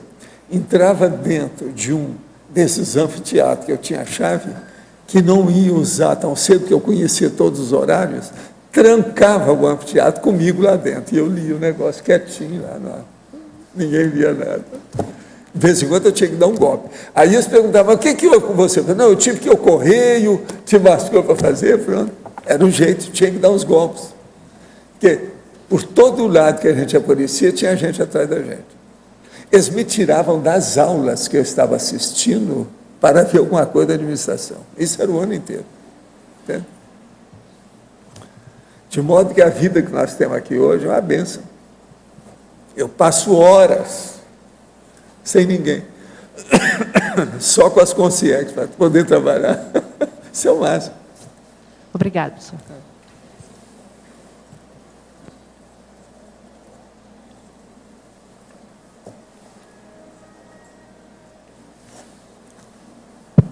Professor, aqui, no D. Esse contato que você teve com a IEC, ele foi breve, né? Foi só o primeiro semestre de 1945. Foi de fevereiro a maio, mais ou menos. Quais seriam os aportes que você pode identificar que você teve a partir desse breve contato com ele, se houve, quais são as consequências? A coisa mais estranha foi o seguinte, era o contato, o rapport dele comigo. Ele tinha uma coisa comigo, você está entendendo como é que é? Então aquilo me chamou a atenção. Por que esse rapaz tem isso comigo? Entendeu? Agora veja, era uma condição tão assim diferente. Então eu procurava fazer tudo mais ou menos dentro daquilo que eu tinha. Então eu falei assim, na minha terra eu sou muito amigo do Adão. O Adão é filho de um cara que é sírio, lá em Monte Carmelo. Então, para mostrar para ele que ele era muito assim, dentro do, você está entendendo, do ambiente árabe. Ele era lá da rua São Benedito, do Alto São Benedito, que a maioria deles eram comerciantes, tudo árabe. Mas você chegou a ter projeções depois com ele, né? Outras coisas, com a IEC e tal. Não foi nada disso. Não? Ele estava lá no primeiro semestre. No segundo semestre eu procurei, mas cadê o IEC? Eu falei assim, não, ele foi embora, a família mudou de Uberaba. Nunca mais eu tive notícia. Agora, passam-se os anos, eu saio de Uberaba, muito tempo depois, estou no Rio, quando eu estou fazendo as minhas projeções, quando eu noto que tem aquela força assim, que está me chamando com a coisa, eu vejo que é um aparador. Eu deixo o negócio seguir.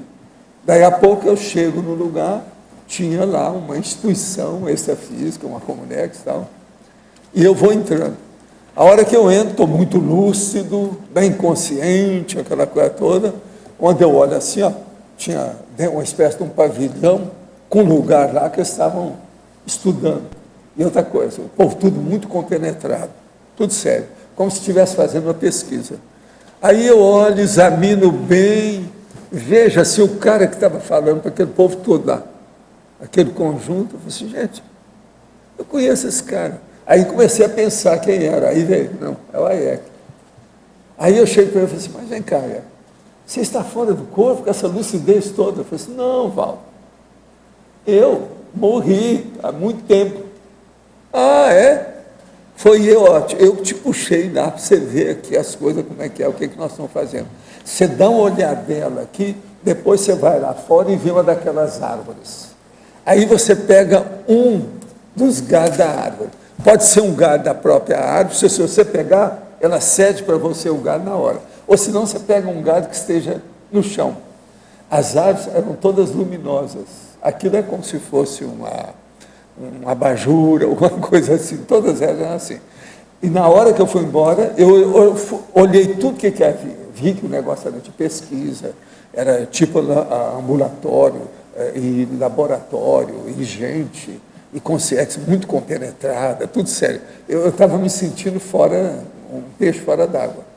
Entende? Então eu olhei aquilo tudo, examinei, etc., conservei na minha cabeça, mas ele morreu, veio para cá, está fazendo isso, como é que é? E aí eu falei assim, deve ter uma afinidade muito grande com a gente. Aí eu quis lembrar da história, pensei nos processos do Zéfiro, deve ser gênero do Zéfiro. Mas olhei aquilo, peguei o galho e voltei para o corpo. Agora, na hora que eu voltei para o corpo, uma coisa muito interessante, que eu peguei o galho e fiz assim, veio uma daquelas marchas russas, sabe como é que é? Aquele negócio, tipo marcha, mas tipicamente russa, você está entendendo? Dessas tipo folclórica. E eu, daí a pouco, estava chegando no meu corpo, com a maior lucidez. Agora, ó, continuei com a lucidez, nunca mais pude esquecer o que eu vi. E outra coisa, eu estive lá depois, outras vezes, por minha conta. Você está entendendo? Mas sem criar muito problema, sem nada. Aí, de vez em quando, ele aparecia, falava algumas coisas comigo, etc. Mas, assim, como que você interpreta, qual o motivo que você vê para você ter tido esse contato intrafísico com ele tão breve? Não, o problema, a meu ver, foi o problema dele, que ele estava com alguma coisa, mas ele nunca chegou a falar para mim. Agora, o processo era o rapport dele comigo, não era eu com ele. Outra coisa, eu tenho uma leve impressão que ele era 2 anos mais novo do que eu. Porque eu, na hora que eu fui estudar, eu já tinha 12 para 13 anos. A maioria estava ali na base de 10 para 11 anos. Entende? Então, eu era dos mais velhos, porque 2 anos eu passei com o preceptor sem estudar. Mas você acha, então, que esse contato teve uma influência, ou vamos dizer, foi algo mais sério para ele em si? Não, ele deve ter visto alguma coisa do nosso passado, né, junto comigo. E outra coisa, os interesses dele comigo eram um só, parapsiquismo. Tudo. Queria falar sobre mediunidade, sobre fenômenos, sobre isso, sobre aquilo. Eu virei para ele e falei assim, mas vem cá, você com o seu povo, eles não gostam muito disso não, olha bem como é que é. Eu falei assim, não, eu sei, por isso que eu quero conversar com você. Entendeu? Ele sabia de tudo isso. Agora, eu nunca entrei em contato com o processo da família, porque no internato você não podia estar saindo. E foi só aquele semestre, nunca mais ouvi nada. Eu, de vez em quando, lembrava desse povo, como lembrava de outros, né, meus colegas, mas... A gente poderia falar, então, que esse contato seu com ele pode você ter sido um aporte para ele, intrafisicamente? Eu penso que havia alguma coisa, né, que ele queria ali, porque nunca também eu deslindei isso ainda não, eu ainda não coloquei isso esclarecido, não. Isso aí precisa de conversar com ele para saber o que aconteceu. Eu não sei que ano que ele morreu, será que ele morreu logo depois, 1 ano depois, 2, eu não sei. Mas ele morreu moço. Outra coisa, lá ele aparece até hoje muito moço, cheio de vida, você está entendendo? Ele conservou a mesma situação. Agora, ó, ele é de alto nível. Eu não sei qual é o status evolutivo dele atualmente, eu não posso dizer. Mas agora, por exemplo, essas coisas minhas que eu discuto até a semiconsciencialidade, isso é fichinha para ele. Entende? Então, a gente não sabe como é que é. Os estudos que ele fazem diz respeito ao paracérebro. Que eu sei é isso. Foi o que eu vi lá naquela ocasião. E até hoje ele é interessado com isso.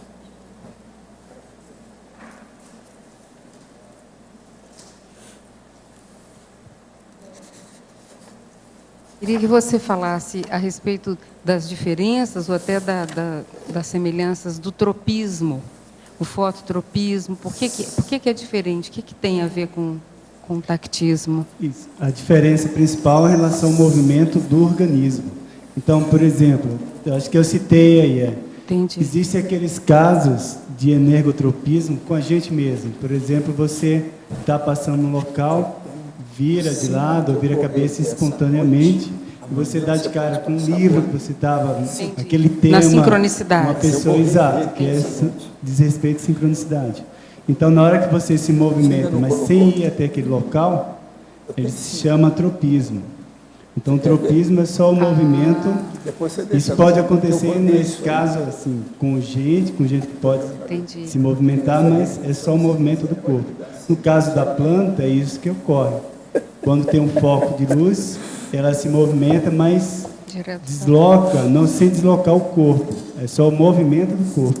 Entendi. Né? Então, eu queria aprofundar isso, porque eu usei essa expressão na síndrome do estrangeiro, porque na síndrome do estrangeiro há um tropismo em relação à paraprocedência, o curso intermissivo, as ideias da multidimensionalidade, nesse sentido, né? Então é mais tactismo. E é mais tactismo, pelo que você está trazendo. Porque é trazendo. movimento, é deslocamento, né, espacial. Entendi, ok. Não só o movimento do corpo. Entendi. É isso que tecnicamente se diferencia, né? Mas ambos têm a questão da atração. Então, o que está por trás disso, e aí você levantou a questão de sincronicidade, um dos interesses do verbete aí era provocar, a gente tem que começar a colocar nome, ou esmiuçar, o que é sincronicidade, né? Porque a gente só relatar, houve uma sincronicidade, mas e aí? O que é? Como é que ocorre isso?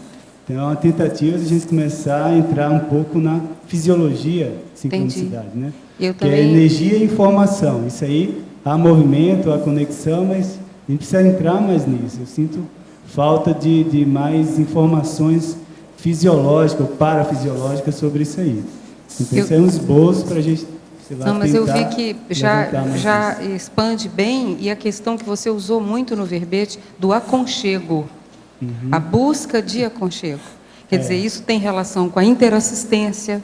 Quer dizer, esse processo aqui do seu verbete a gente tem que entender bem, porque existe esse tropismo, esse tactismo da consciex que precisa de você, e nem sempre está mal intencionada, às vezes é só a busca de aconchego, da energia, da luminosidade que você tem, da energia que você traz, do aumento do nível de padrão, do ânimo das consciências que a sua presença pode trazer, como o sol. Exatamente. Então, tem uma série de relações assim bem positivas que eu vi em relação à assistência. É isso mesmo. A gente melhorando, você automaticamente está atraindo, está tornando-se o polo atrator, né? E aí você vai atrair gente consciex, consciência de todos os níveis, né? Igual, inferior, e aí vem as diversas relações que a gente tem aí. Então, a tendência é sempre enriquecer isso, né? Eu vi aqui dois aspectos, Roberto, que eu acho que poderiam ser aproveitados, que eu não vi, mas talvez até esteja no verbete, talvez uma atenção minha. É a questão da isca extrafísica. A escagem, eu vejo que ela tem relação direta com o tactismo, com esse processo todo aqui. Esse é um deles que eu vi, assim, bem notório, né, da escagem. Da parte assistencial. Bem positivo. Obrigada.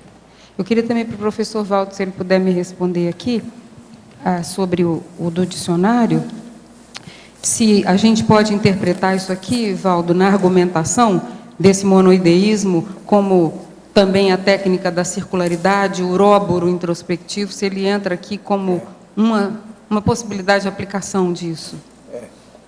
É mais ou menos por aí, a situação toda é essa. Agora, é a pessoa pensar que, querendo ou não, a evolução exige que, de vez em quando, você tenha uma ideia e que tem que fixar aquela ideia com você, ela tem que se manter para você não ter desvio. Agora, o processo evolutivo, por exemplo, ele é básico. Uma pessoa que vem para cá e ela não pensa na evolução consciencial dela e, principalmente, na evolução dos outros, ela ainda não se despertou, ela não caiu em si, ela não está sabendo a realidade dela. Pois é. Então, agora, nós, com o curso intermissivo, praticamente isso foi, vamos dizer, matéria básica do curso todo, que é o processo evolutivo. Essa fixação, Valdo, muita gente pode interpretar isso como fanatismo, como uma ideia fixa, e é o lado sadio do processo. A palavra monoideísmo, ela é usada na psiquiatria. Sim, claro. Eles não têm noção do processo positivo sadio, da ideia fixa. do aspecto sadio. A maioria ainda não tem. Eu discuti isso com um psiquiatra lá no Rio, sobre esse processo. Agora ele falou para mim assim, mas você é muito em cima dos mesmos conceitos. Eu falei assim, ainda bem, né? Você está me vendo, isso é ótimo. Já pensou se eu fosse vir na Folha? Aí seria doutor Confusino. Não dá. Quer dizer, eu sei o que eu estou fazendo, eu sou determinado. Então, essa fixação positiva é a base da evolução. Sem isso também não há evolução, não. A pessoa desvia. Você já pensou? Isso aí que eu estava explicando para ele na ocasião. Eu lembro como se fosse hoje o processo de eu falar para ele. Por exemplo, esse cara jogava bridge. Eu falei assim, esse bridge não te leva a nada. Você vai falar que isso aí ajuda a matemática, o modo da pessoa conceber as coisas, tudo isso. Isso é bobagem. Isso aí não é o ideal. Você está perdendo tempo com isso. Não é por aí. É preferível você fazer leitura de coisa mais profunda e melhor. Bridge, xadrez, você está de ação. Você está ficando na superfície apenas da matemática. Ele ficou danado da vida comigo. Por causa dessas coisas todas. Nossa, eu tinha minha razão.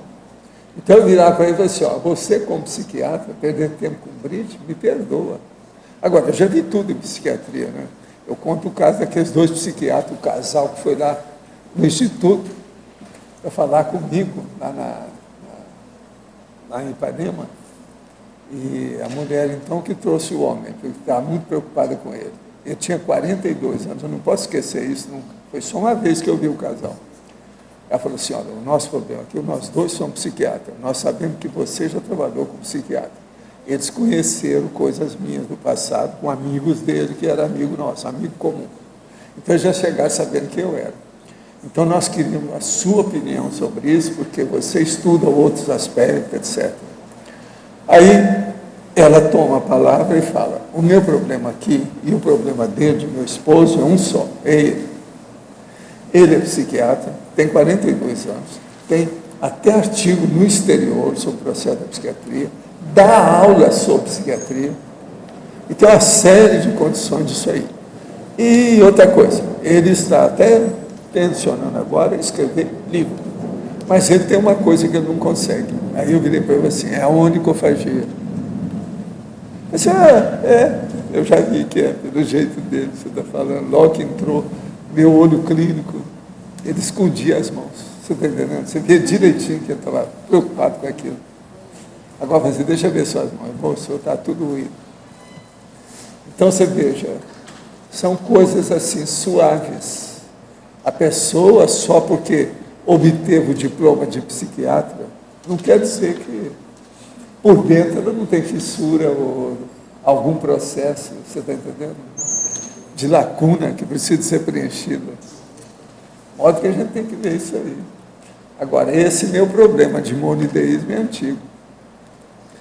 Então, existe o monoideísmo sadio, positivo, evolutivo, construtivo, edificante. Isso é seríssimo. Agora, Valdo, então, o desenvolvimento parapsíquico é que permite a gente, vamos dizer, superar esse paradoxo de manter uma ideia fixa na questão da multidimensionalidade. A assistência serve como lembrete toda hora desse processo, a energia também. Porque o problema todo é o seguinte, é muito sério o monoideísmo para a pessoa evoluir por um motivo simples. Começa por aí, um aspecto só. O parapsiquismo, ele é permanente. É uma Presta linha atenção. contínua. Por exemplo, vamos estudar igual o homem lá, está estudando matemática, então ele joga o bridge. Isso não é permanente. Mas agora, o parapsiquismo, ele é permanente. Qualquer coisa que você vai fazer, você está mexendo na outra dimensão. Pode ter uma consciência que testemunha, que está de olho em você, que está pondo a mão nas suas coisas, mexendo aí, ó, tascando alguma coisa sua. Tudo está ali. Como é que fica? Então, veja, olha o mundo dele. Tem sua razão ou não tem? Começa por aí. Agora, é difícil, né? Quando a pessoa não tem esse know-how, ela não é do métier, ela não tem infraestrutura para entender isso, não adianta discutir. É difícil. Tem que deixar para lá mesmo, tem outra saída. Agora, eu fiz um verbete do dicionário endereçado para um desses meus amigos, da ciência convencional. Entende? Depois, uma hora, vai aparecer aqui, que eu já coloquei lá na lista. Vem para cá. Vamos ver o que dá.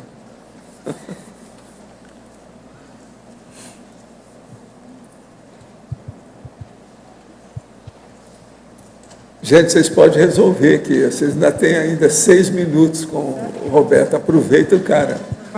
Pode vampirizar o sujeito que ele está aqui. Sabe, professor, eu fiquei pensando no monoideísmo da equipe, de estar a cada dia potencializando a possibilidade de ser compreendida a ideia, né? Agora, ó, você veja, você que lê muito, estuda muito e faz muita tradução. Se você for monoideísta, tiver uma ideia fixa a respeito do processo, toda leitura que você vai fazer, você vai pensar naquilo. Isso vai enriquecendo você cada vez mais. Se você registrar aquilo que você começa a ter, daí a pouco você tem um livro, querendo ou não. Pela acumulação de dados que você obteve a respeito de um assunto só. Tem muita gente que acaba criando um livro. Eu já vi muita gente que tem um verdadeiro livro engavetado na gaveta e ela não sabe que ela tem. Mas o material daria um bom livro, tudo aquilo que está ali marcado. Então isso tudo teria que ser estudado mais, né? Com calma. Teria que ver. Isso tudo existe. Monoideísmo. Então não existe, coloca na cabeça de vocês. Por exemplo, uma boa coisa, isso aí no início do conscienciograma eu falava muito isso. Observa bem na hora que você for examinar o conscienciograma, se você tem alguma ideia que seja muito fixa, que você roda, você está pensando naquilo. Passa mais um pouco, você está pensando naquilo. Você muda de ambiente, você está pensando naquilo. Você faz uma viagem, você está pensando naquilo. Isso às vezes é monoideísmo. Então você tem que examinar a qualidade disso. Essa ideia positiva, ela traz frutos positivos. Isso é muito importante no conscienciograma. A maioria tem alguma ideia. Agora, vocês vão perguntar, por que a pessoa tem? O primeiro motivo que a pessoa tem é aquilo que o povo chama de rema, quer dizer, o que sobrou, o subsídio, o resto, o restolho, os resquícios da vida anterior. Às vezes o processo é bem recente, às vezes é o último 100, 200 anos só. Aquilo está fixado. Então a pessoa sempre lembra do processo, está ali. Agora, eu acho que o ideal é tirar proveito disso, né? Aplicar isso aí. É importante. Roberto, Melissa aqui. Na página 8, Patologia, na 5ª linha, a satelização dos animais no entorno da energosfera pessoal. É no sentido dos bichinhos que ficam perto da gente, tipo um cachorrinho? Geralmente te acompanha, ou quer estar junto. A minha listagem né, é mais você, fácil de ler do que a sua, então, não, só para te essa mostrar. atração espontânea, natural, Mais fácil de dos ler. animais em torno da pessoa. Né? Então, isso aí mostra que há uma questão de energia. Às vezes, por exemplo, o caso nítido disso é aqueles animais ou até gatos que têm geralmente dificuldade de relação com pessoas, são mais ariscos, mas aí com aquela pessoa, com você, ele vai ter mais afinidade, ele vai ter mais soltura ali para chegar próximo de você e interagir. Isso aí já mostra que não é só uma questão ali química ou de convivência. Então, tudo indica que é a energia mesmo da questão da afinidade energética. E tem aqueles que são um pouco mais sensíveis que outros, né? Porque eu já fiz testes, porque a minha prima tem uma cachorrinha que quando eu faço EV, ela vem para perto de mim. Ela falou, tá me trocando por um EV, a minha prima fala, né? Para a cachorrinha dela. Só que eu já fiz teste com outros cachorros e não acontece o mesmo. Eles não, ou eu não, sei lá, se é o EV que não é potente o suficiente, ou é ele que não percebe. Então esse campo está todo para ser investigado, né? A gente coloquei aí, mas como é que a gente vai mensurar isso? Como é que a gente vai aprofundar essa questão? Uma coisa é a gente detectar o fato ou parafato que existe, a gente começa a dar nome, mas a gente tem que entrar, como eu estava falando para a Mala, entrar na fisiologia disso, né? Como é que exatamente ocorre. Isso é o desafio para a gente aprofundar essas pesquisas aí. Mas vamos começar a detectar e pelo menos descrever isso, né? Colocar nomes. Obrigada. Roberto, com relação no B, com relação a tropismo, geotropismo, talvez valesse colocar a questão dos coloides do solo, porque a raiz se movimenta e a planta cresce no sentido da disponibilidade de coloides. Eles são, na realidade, toda a referência química que pode estar ligado, desde uma excrescência de um musgo, de um fungo filamentoso, ou a mesma dissolução das rochas. E o outro é a presença do cálcio. Então, são dois fatores assim, bem importantes que fazem com que haja uma movimentação radicular, que é aquela fase invisível de uma floresta, inicial ou exuberante, que se dá na natureza. No caso aí, nutrientes do solo, né? Não nutrientes, porque nutrientes não são suficientes. Você pode ter uma área com nutrientes e ter baixa estrutura de vida, baixo sinergismo. É questão coloidal mesmo. Tá, pelo menos no meu estudo, é questão coloidal. Tá na linha de agrofloresta, de agricultura natural, de você vivificar. Então, as plantas da Juliana, que estão ali fora, elas estão entupidas de energia. Para quem puder passar e observar, mas é porque ela investiu num trabalho que a planta tem uma vitalidade que é evidente. Não sei se o senhor concorda. Se vocês passaram por elas, se vocês prestaram atenção. Mas vale a pena observar as plantas, porque ali tem mão de alguém que trabalhou intensamente nelas. Então, mesmo que elas estavam com pouco material, elas estavam vivas. Eu tive com a Juliana um tempo atrás, e a gente trabalhou junto às plantas, e elas responderam muito bem, mas porque tem uma pessoa também que está fazendo a compreensão dessa relação do solo. Você viu os 40 vasos que chegaram aí? Sim. E identifiquei, porque é o padrão da Juliana também. Eu já tinha visto, eu tinha ido à casa dela um mês e pouco atrás. Estão bem arrumadinhos mesmo. Olha, eu espero então os próximos 200 verbetes, tá certo? E os nossos comerciais, por favor. Obrigada. As pontuações da tertúlia de hoje foram 100 assinaturas no livro de presença, 18 perguntas presenciais, 14 perguntas respondidas online e 27 votos presenciais. Só queremos lembrar, gostaríamos de convidar, na saída do tertuliário, no hall, teremos um bolo em homenagem ao professor Moacir Gonçalves, que está aqui.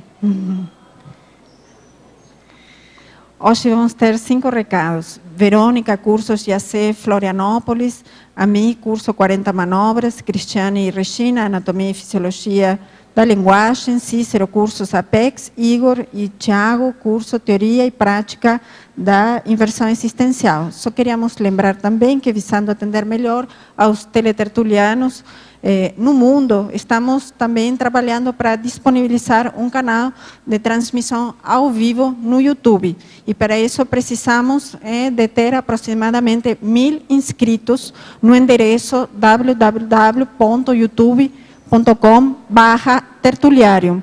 Basta acessar e clicar onde diz inscrever-se e apertar o botão ao título que se encontra ao lado.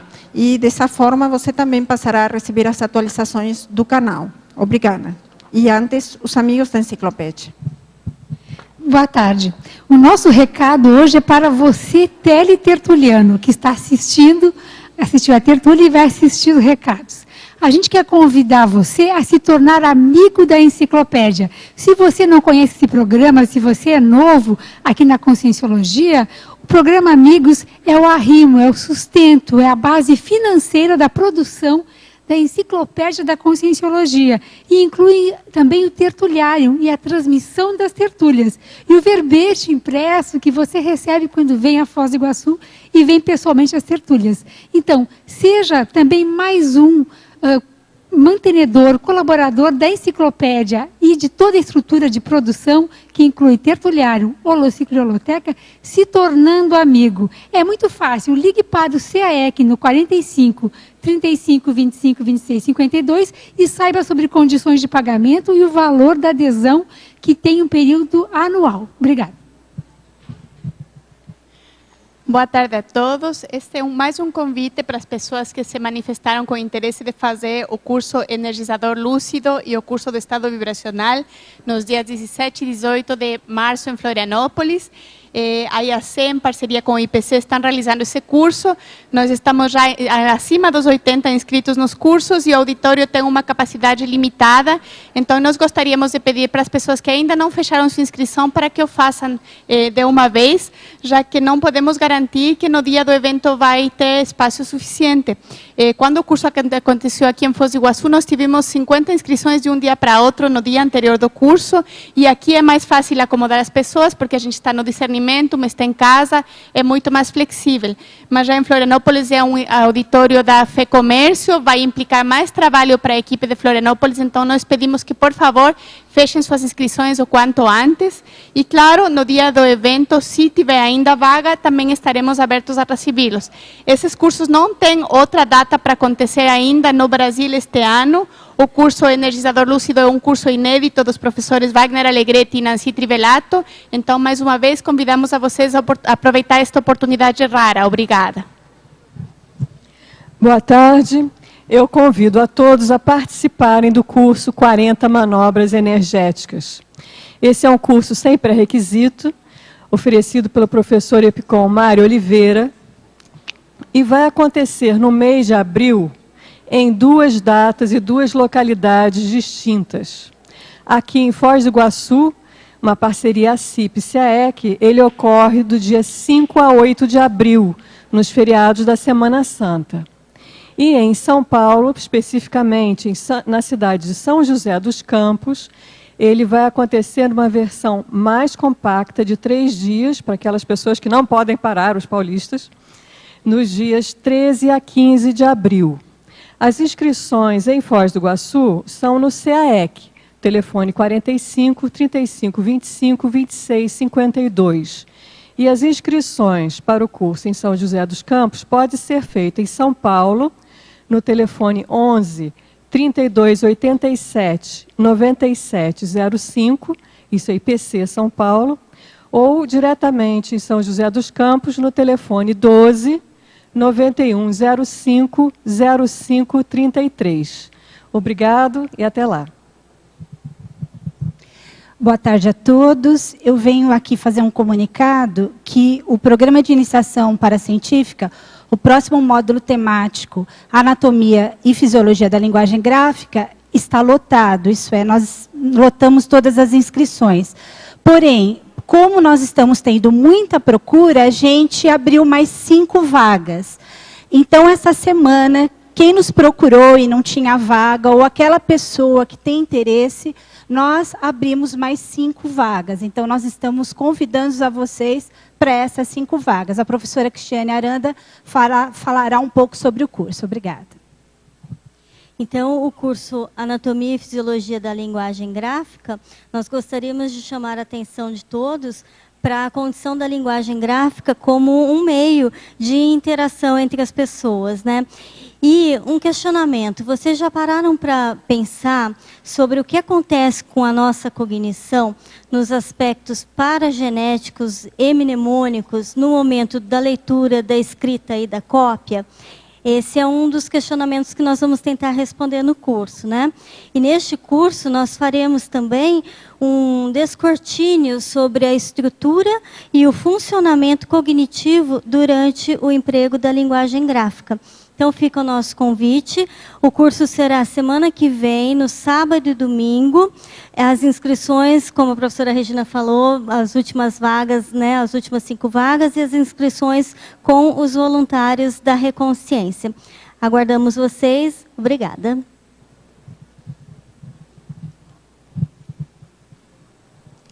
Boa tarde a todos. Eu gostaria de convidá-los para o curso Identificação das Diretrizes da Proexis. Esse é um curso que vai ocorrer aqui em Foz do Iguaçu, e um dos objetivos principais do curso é favorecer a todos a ter uma ideia mais clara de qual a identidade assistencial. Ou seja, aqui em Foz do Iguaçu, muitas vezes nós temos uma série de opções na Conscienciologia como um todo, várias ICs, várias especialidades.